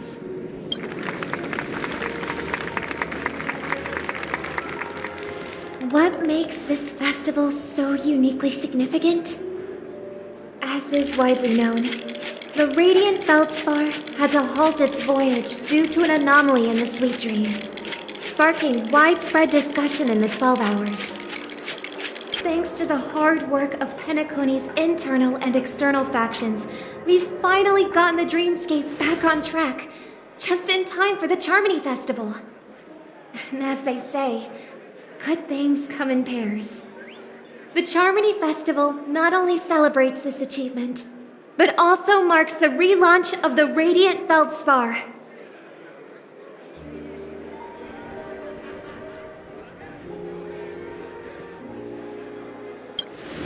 And finally, the last reason. Does everyone remember the Watchmaker? In truth, the family has poured their efforts into this festival just to commemorate this legendary luminary. The father of Penacony, Mikhail Chard Legwork, one of the legendary Nameless who laid the foundations of Penacony. In the most bewildering times of the planet of festivities, it was he who descended from the sky with his companions, who taught us through trailblazing where freedom lies. It was also they who led the vanguard in the pioneering of the dreamscape, in exchange for what is now known as the Paradise of Harmony. It can be said that Penacony's splendid success today is deeply rooted in the trailblazing ethos the Watchmaker planted within us. Only by honoring this trailblazing spirit can we fulfill our mission and spread harmony to a broader audience. Aww, that's so nice of her. She's talking about us.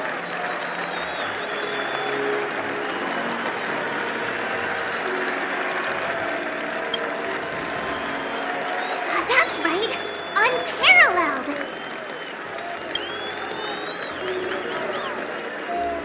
And now, the Sweet Dream is back on track. All thanks to the Trailblaze, of course. If it weren't for everyone on the Astral Express, we wouldn't be able to successfully host this Charmony Festival. Thus, with unanimous consent from the 5 major lineages, Penacony's family, on behalf of all family members throughout the cosmos, offer a token of appreciation to the Nameless. Oh, I wonder if it's gonna be a big one! We will transfer ownership of the Radiant Feldspar to the Astral Express. A meager appreciation that we hope you will accept with grace. Let us gift our applause and cheers to these brave and dauntless Nameless. Nameless! Nameless! Nameless! And now, I propose a toast. To harmony, to the Trailblazer, to the future of Penacony and the universe, and to the generous Alfalfa family head, Mr. O.T. Alfalfa. Cheers! Cheers!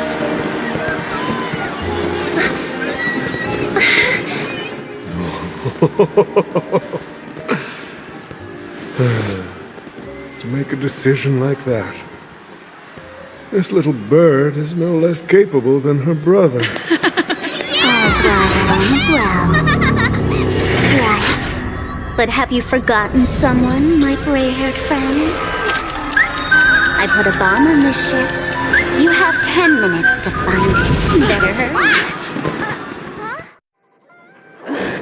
When did this get shoved into my hands? There's still so many bombs.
All set. Let's start following the plan.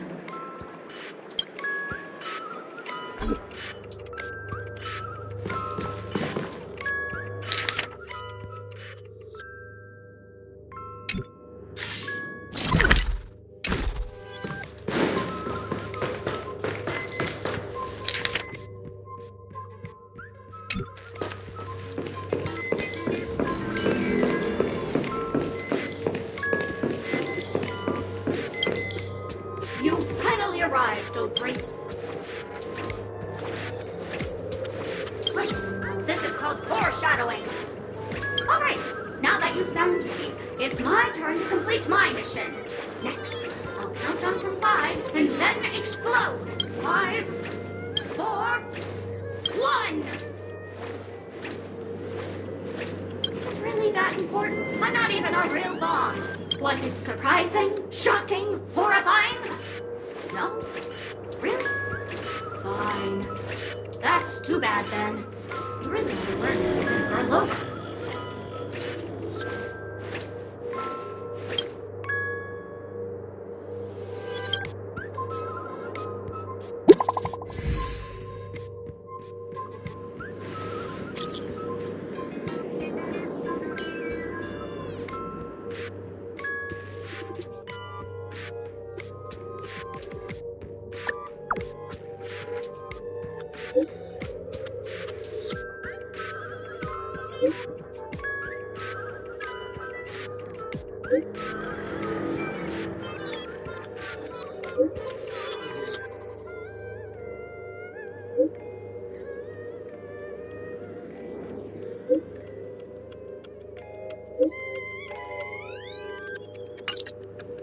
At least I made some progress. Gotta keep working at it.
Penacony's famed detective. Got yourself into a pickle? I'm more than happy to help. But unfortunately, I'm preoccupied with a couple of unsolved cases. So, you'll have to wait your turn.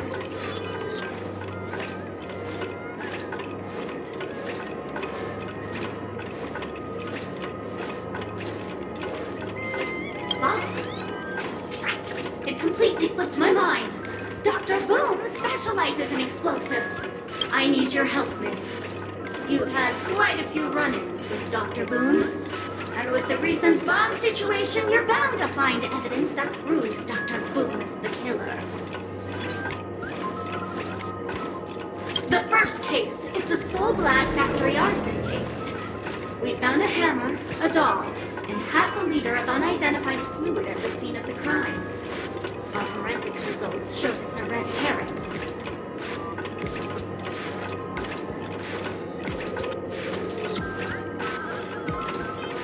The second case is the Blue Hour auction robbery. A gang of masked thugs broke in, stole a fragment of the Astralexpress, and left behind a large hammer, a doll, and a half-dead red herring at the scene. Those are all the details. The way I see it, there must be a link between these two cases that will be the key to exposing Dr. Boone. I trust in your deduction. Which piece of evidence do you think is the deciding one?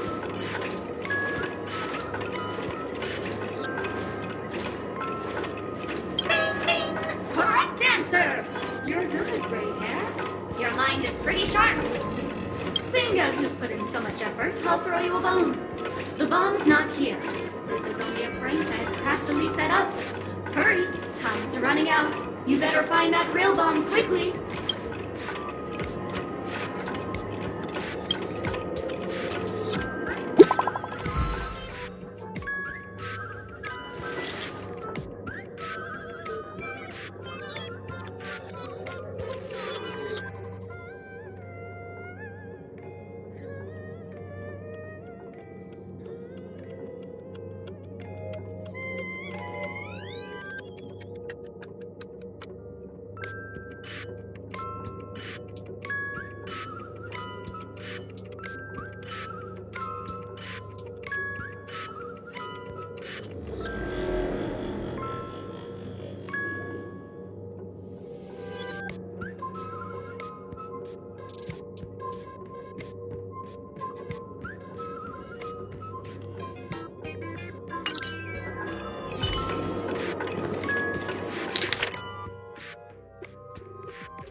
You can call me the Director Doll. I often use this name in film credits. If you didn't know, I'm the one who directed the entire farce in Penacony. As the leading lady of the show, what did you think? Feel free to share your thoughts. Well, actually, due to the current plot requirements, you're only allowed to say one line. So please try and resist the urge to share your thoughts.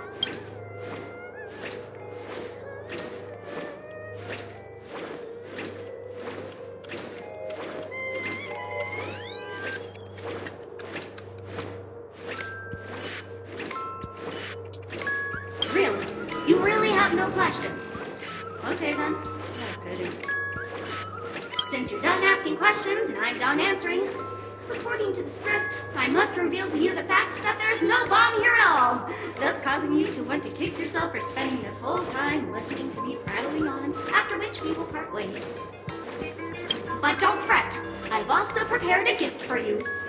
A dream bubble that has the thrilling life and death moments I shared with the beautiful memo keeper. If you haven't seen it yet, you should hurry up and look for Dr. Edward.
to look around first. Diffuse? No problem. Executing self-diffusing program. This won't take long. Now playing Never Give Up, Never Surrender by the trending superstar Astralexpress from the Epsilon 12 system.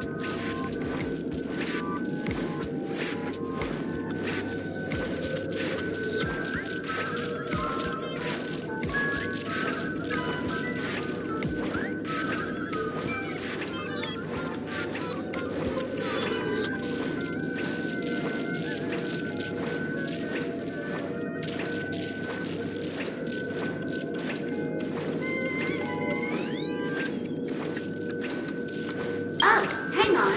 Penacony's family have not purchased the rights to this song. We can't play it here.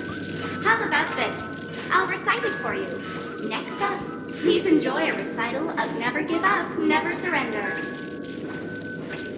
Oh, aha! If you ask me how I feel about you, don't tell me that you pretend not to see. They will never give you up, never make you sad. They will never give you up, never make you cry. They will never say goodbye to you, never tell lies to hurt you. Praise, aha!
Not much time left. I hope I make it.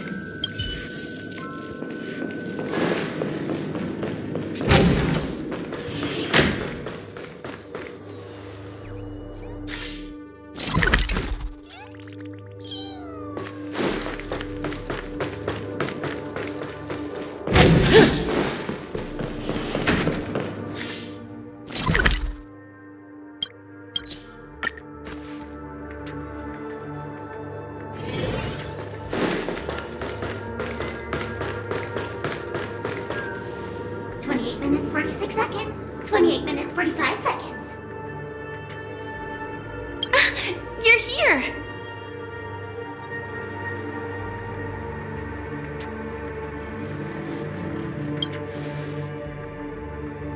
The masked fools? Huh. So this really was their doing. Since you're here, I'll just keep it short. Just over half an hour ago, I received a message from an unknown sender and rushed here as soon as I could. 27 minutes, 51 seconds. The Sweet Dream has lost the protection of the Order. If it were to blow up here, the consequences would be unfathomable.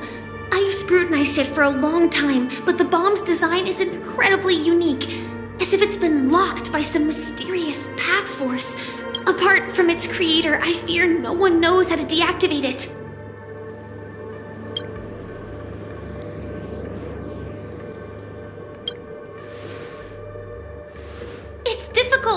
Time is running out, and she's a master of disguise. And even if we catch her, she won't come quietly.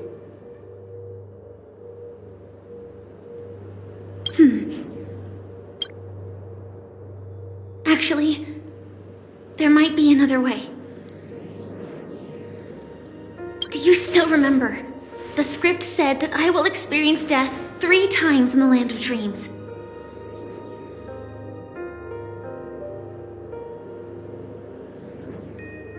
I think this moment heralds the 3rd time.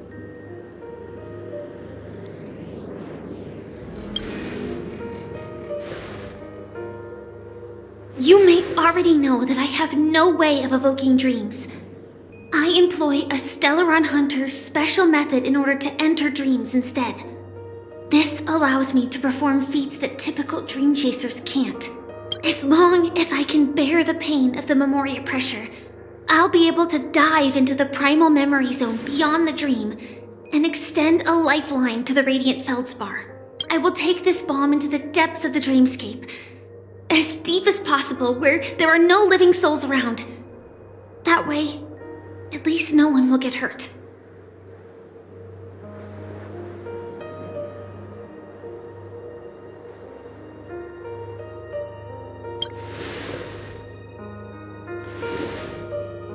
Don't worry.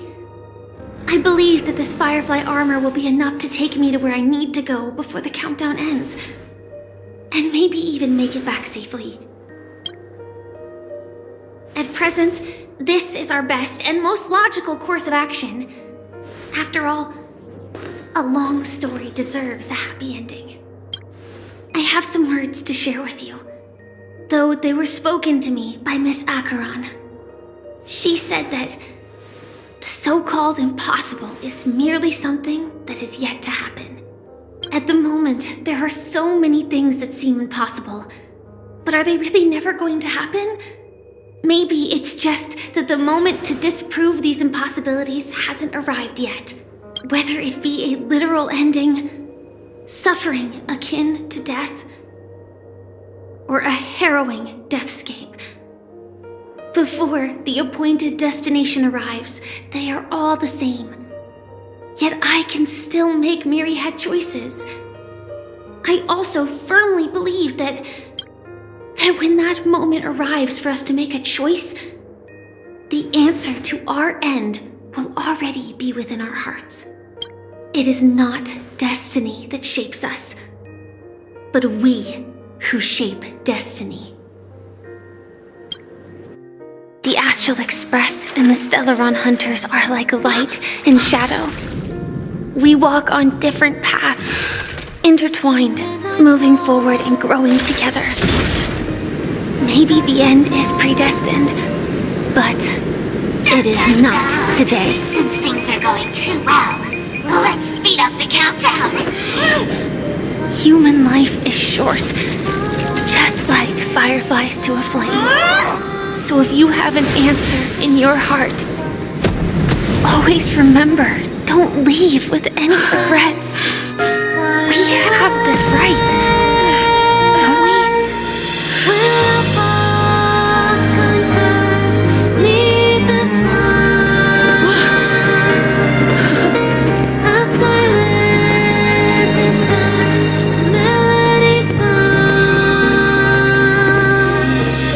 Since you care so much about other people's safety, why don't you go take a closer look?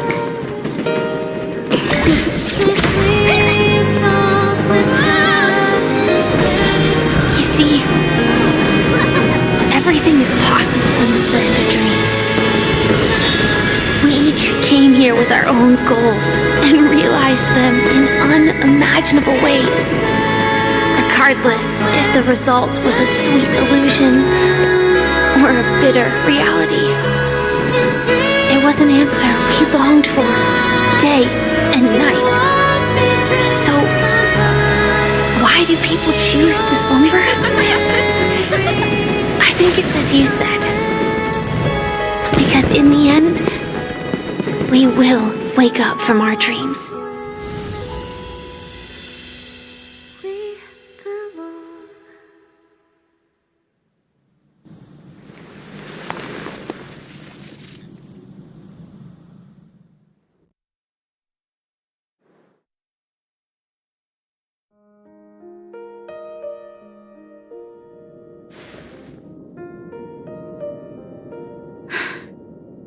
When I arrived, I happened to see a child holding it. He said the flowers were prepared by Aunt Jessie for the watchmaker and the war comrade he'd missed his whole life. Mikhail would place 2 bunches of flowers here year after year. And after he left, it became 3. Your wishes will always be remembered by someone. Now, Penacony, as you hoped, has welcomed the dawn after a long, dark night. The path forward may not be a bed of roses, but at least people are prepared to step forth towards freedom.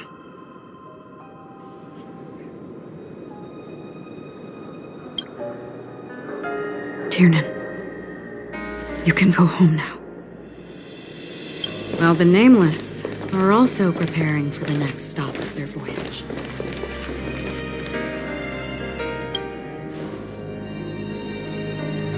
But before leaving, we still have one last thing to do.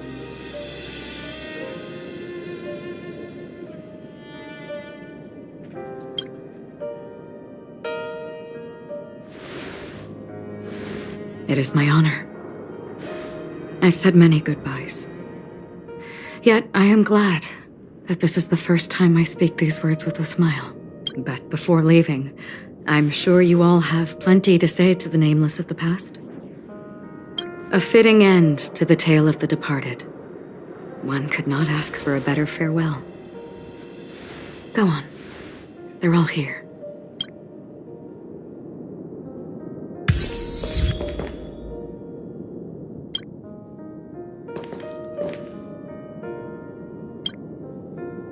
Honestly, when I heard the conductor's request, I was pretty surprised. The Nameless. Those who trailblaze, doing good deeds but never seeking recognition. After all this time, how would we even find those 3 people in such a vast place like Penacony? But it seems, in the land of the dreams, anything is indeed possible. History may not remember the names of the dead, but the stars will attest to their journeys. The first glimmer of light in the prolonged night often illuminates little, as it is fleeting in the darkness too vast. But because of this, people will remember. As long as something shines in the night sky, then when the first star falls, countless more will follow, streaking across the horizon.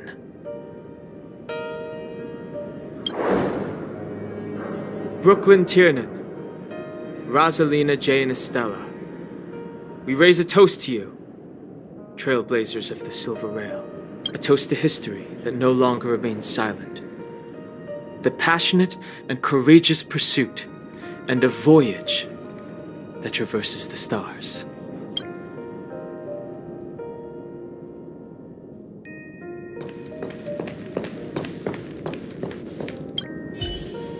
A fitting end to the tale of the departed. One could not ask for a better farewell. Go on. They're all here.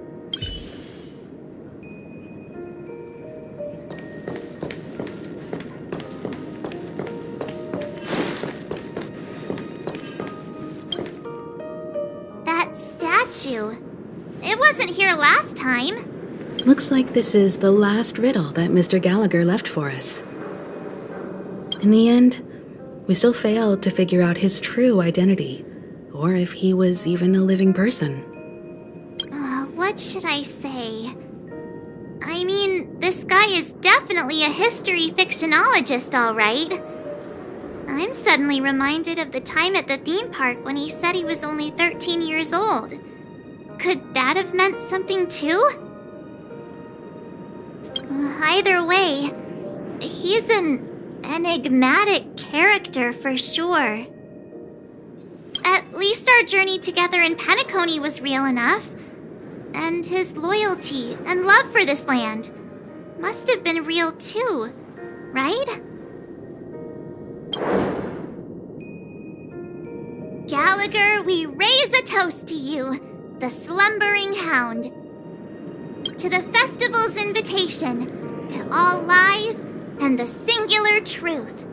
If we ever meet again, please don't talk in riddles.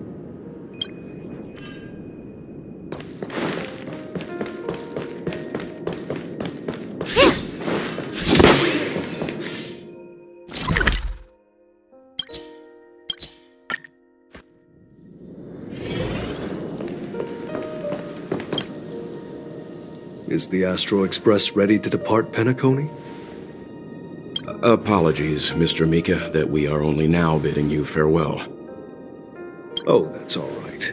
You've all done so much for the Watchmaker, and we are forever indebted.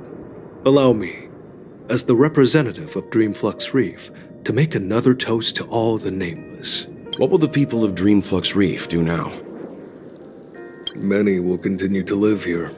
Those accustomed to being awake will mostly have a hard time getting used to a life of darkness with their eyes closed. Though the order has faded, there must be someone to watch over this primal memory zone. Penacony's nights are long, and there are many who are still far from a good night's sleep. As for the sweet dream over there, we're still managing without it, aren't we? Mika and residents of Dreamflux Reef, we raise a toast to you, watchers of the long dream, to your tenacity throughout time, to each sorrowful night, and to the dawn that is finally upon us.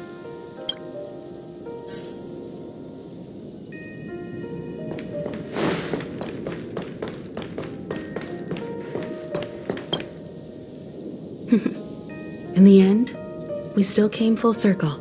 This trailblazing expedition started from the moment you and a bellboy ran into each other. After going on a journey of many twists and turns, they still ended up where they started. Just like a clock's hands that turn round and round, the start and end of each day will always land on 12 o'clock, the advent of time moving forward. There shouldn't be much left to say. This entire adventure started because of you, and should naturally end with you. And then, a new page will be turned.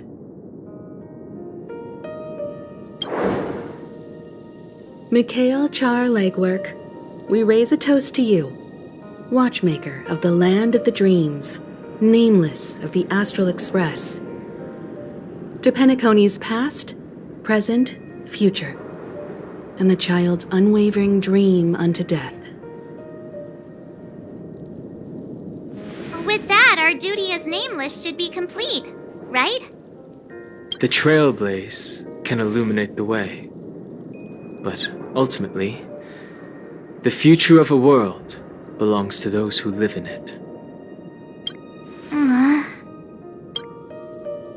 I still feel that Mr. Mikhail must have really wanted to witness this day himself. What's on your mind, March? Just a strange feeling. I had it a few stops ago, but it's super strong this time. Why not talk about it? Maybe everyone's thinking the same thing. I can't help but think that whether it's Mr. Mikhail, Mr. Tiernan, or Madame Rosalina, their lives must have been long, and they must have experienced plenty of stories. They were also young once, stumbling and bumbling around just like us, getting into scraps and mischief, that sort of stuff. Companions, enemies, journeys, adventures, all the sad and happy memories. The everyday that we're used to, they've lived through them too. But those things are all in the past.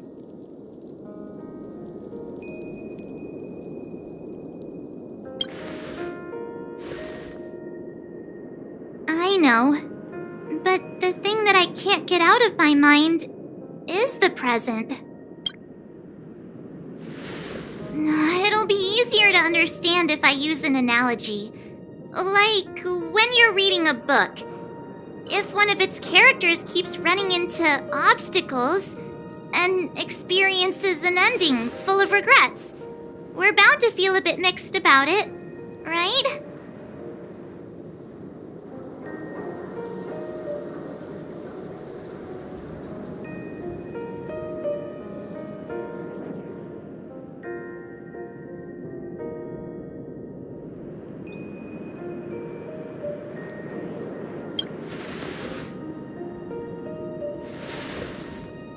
To me, it's because we've seen every nook and cranny of their lives.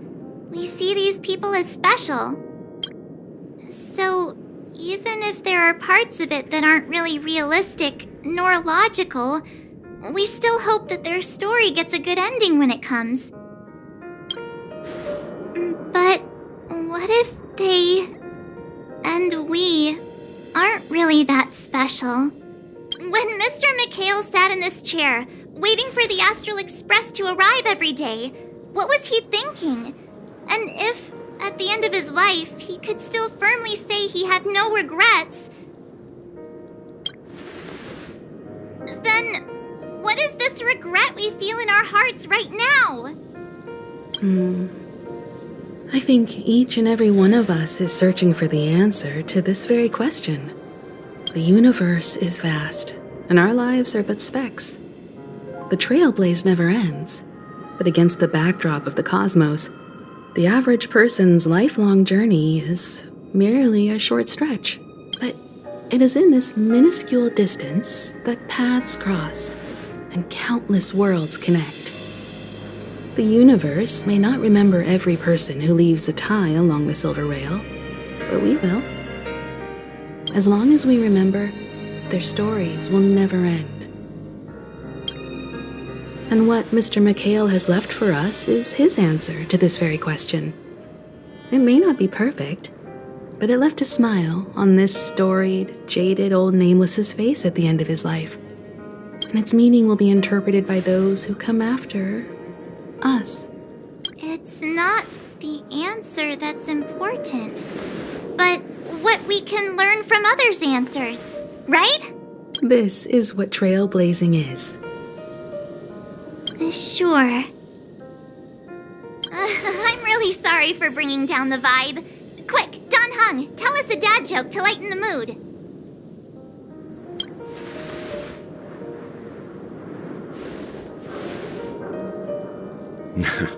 It's never a bad thing to reflect.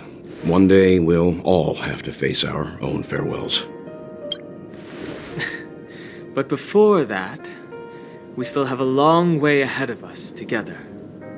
So the most important thing right now is to tell the conductor what we saw in Penacony. Then prepare ourselves for our next trailblazing destination. I should get back to the Express. Or maybe I could say my final goodbye to Acheron.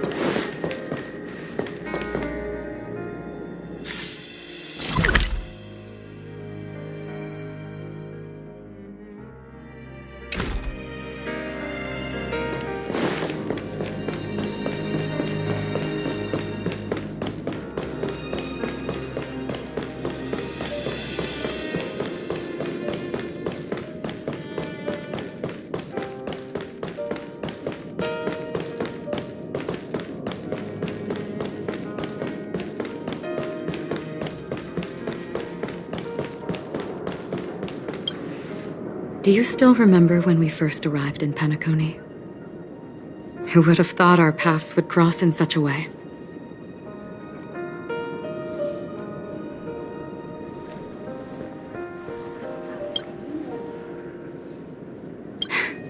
Come to think of it, I didn't even get a chance to formally introduce myself. Simply put, I'm a self-annihilator who was cursed by the Nihility. My hometown was destroyed a long time ago, and the whole world was erased beneath their shadow. In order to fight against the cruel end of self-destruction, I went on a journey in search of a way to sever the chains of the Nihility. After a long and grueling search, I am convinced that my destination lies within the depths of the dark web, where reality and the Nihility are separate. In there lurks a secret called Device 9. One day, I'll reach it. The ocean of stars is vast, and given our destinations, I'm afraid our paths may not cross again. But the trailblazing expedition ahead is always full of unknowns, and my blade is sharp enough to sever fate. As long as we maintain our original resolve, I believe there will come a day where we will meet again.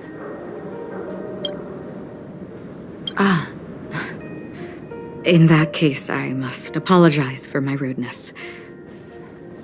Do you remember when we first met? I once said you reminded me of an acquaintance.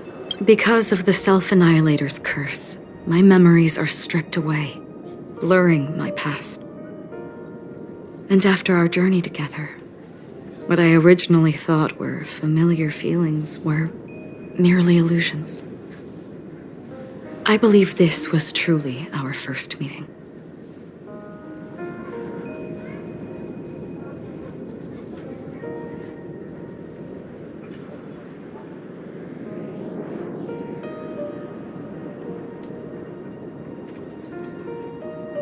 What do you mean? It's improbable that you've crossed paths with my past self. What I mean is, there is nothing left to retrace there. Only nihility.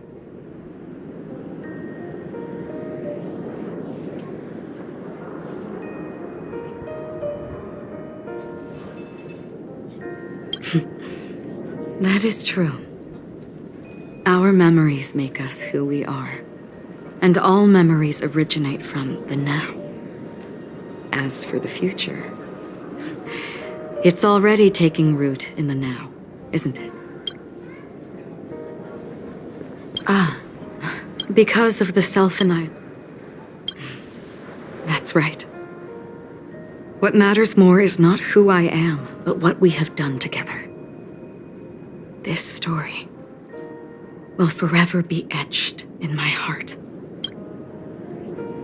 We both still have our own paths to walk.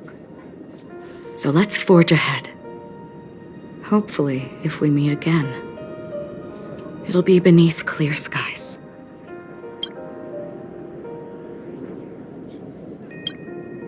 Do you still remember when we both still have our own paths to walk? So let's forge ahead.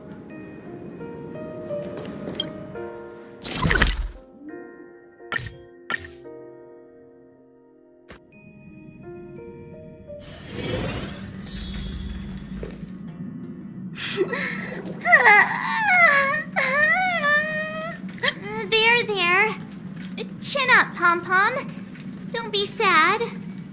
Don't cry. Wow.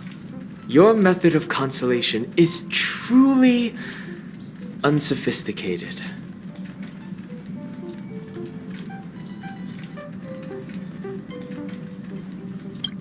Still better than just standing there like a scarecrow. Oh, hey, you're finally back. We told Pom-Pom all about our adventure, and they suddenly started crying. I've never seen Pom-Pom so sad before.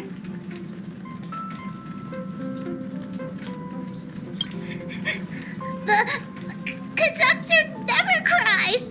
Pom-Pom is never sad. Pom-Pom is just angry. Yeah, angry. No matter where the express stops, you lot always manage to cause chaos. My well-thought-out timetable completely ignored. If you carry on like this, the express is gonna run out of fuel. That's right! Pom-Pom is just angry! It's not because of Misha, Tiernan, Rosalina, and the rest! It's okay. Oh, Pom-Pom, just let it all out. Everyone, could you all take a break in the next car? Don't worry. I'll stay here with Pom-Pom. But... Let's go, March. It's okay. Oh, Pom-Pom, just let it all out.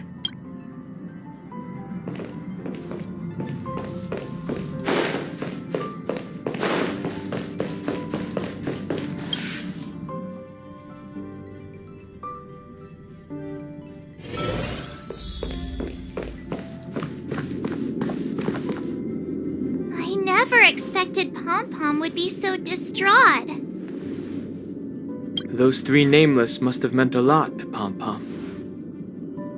No one knows exactly when Pom Pom boarded the Express, but one can surmise that their journey has been filled with many hellos and goodbyes. Probably more than we can imagine.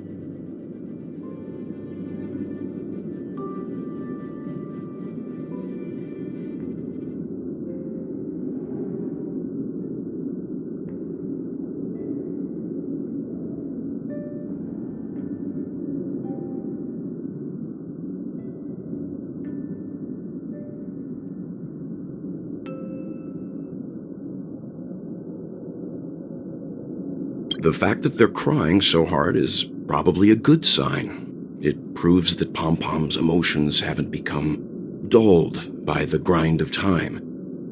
They still deeply cherish every Nameless who has boarded the Express and value every journey shared with them. Leave it to Himeko.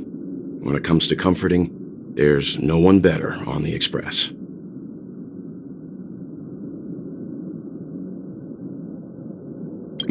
Well, they were a little emotional at the time, but I'm afraid that's not out of the question. Since you joined us, the Express has stayed longer than anticipated at every stop along the way, and to ensure that everyone always makes it back on board, Pom Pom has had no choice but to delay the warp jump schedule. I see. No wonder I can regularly hear Pom Pom pacing anxiously up and down the corridor.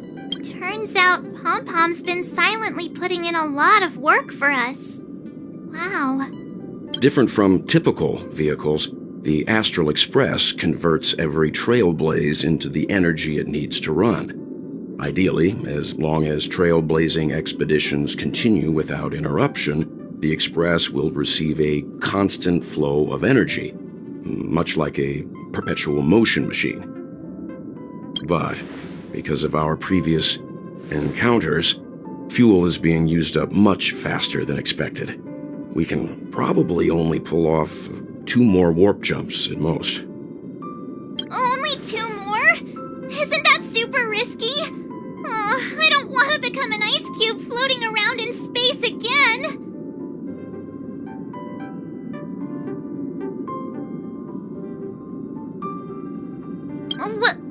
When you put it like that, it doesn't actually sound too bad. But I don't even want to become an adorable ice cube floating around in space again. Which also means that we must prudently consider our next destination. Yes, I've already checked the astral charts. The 2 nearest worlds to us are the oceanic planet of Lushaka and the agate world, Melustanen. As for which one we're headed to, that still requires a vote. Or perhaps you might consider a suggestion. Everyone, we meet again. It's you! Why were you just in my room? It's a very cute room, Miss March. Just like you.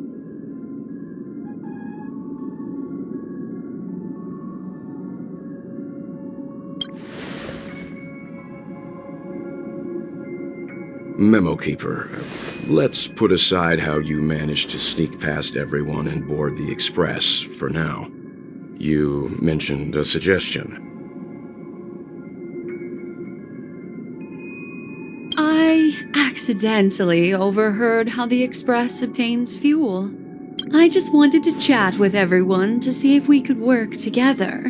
But now, it appears my suggestion could be the very lifeline that saves everyone. Please speak candidly. Depending on what you say, we could very well ask you to disembark. Ah, the Permanence's descendant.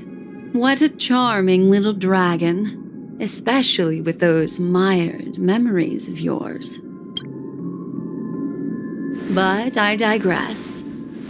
If the Astral Express is in urgent need of a special trailblazing expedition to recharge its engine, have you all considered this? Perhaps your destination could be a world that even the renowned Achevili never reached.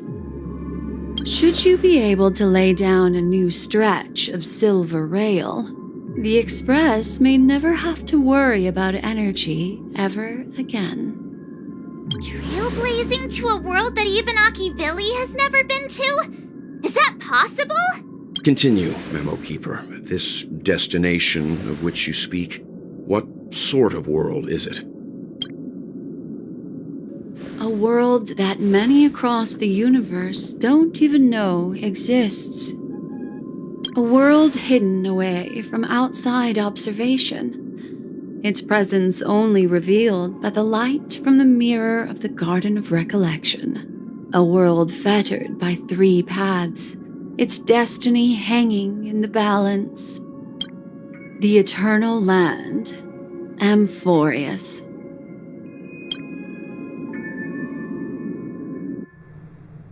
I hope I'm not too late, child. I wasn't expecting it to be you.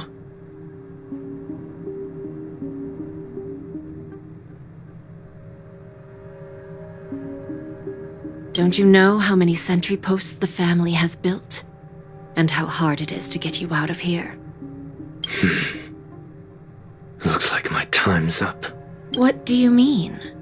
What time? Negotiation, interrogation, or death.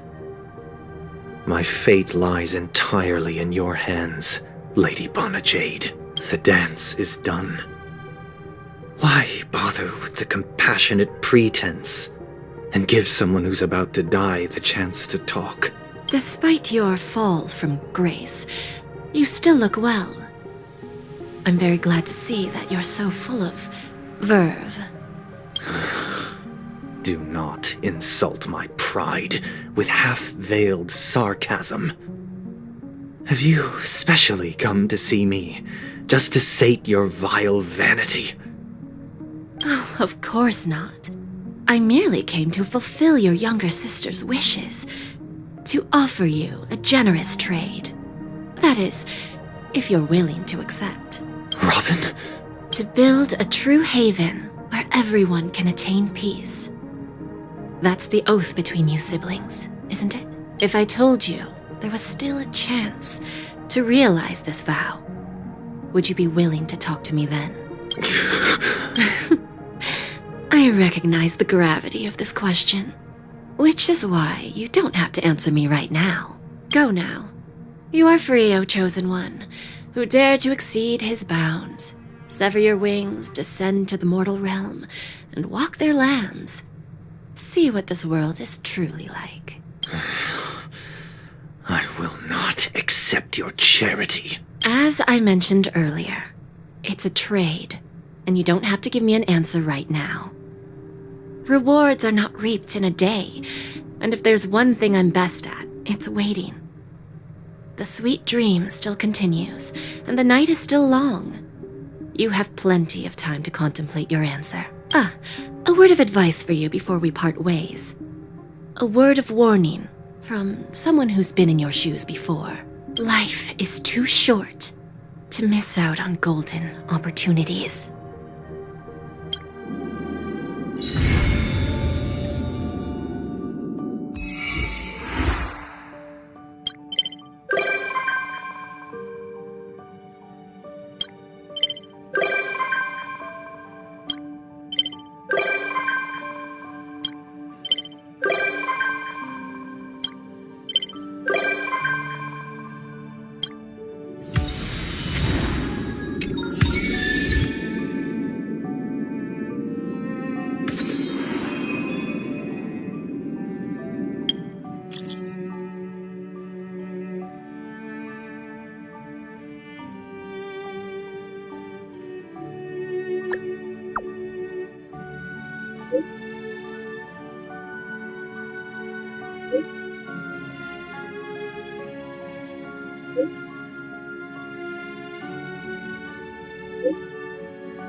Feeling of relaxation is so nice. Ever since I stepped into the spotlight, I have especially treasured peaceful moments like this. Thank you. I hope the next time I come, I won't disturb anyone. From this angle, I can see a brilliant river of stars. It's mesmerizing. When I was younger, I didn't know what weariness was. Even at night, I was restless. I'd always drag my brother along to count the stars. The more stars I counted, the more energetic I got. Whenever that happened, my brother would hum a lullaby for me. Halfway through the song, I would already be asleep. Days of youth are fleeting. But those shining memories are gifts of growing up, and they deserve to be treasured forever.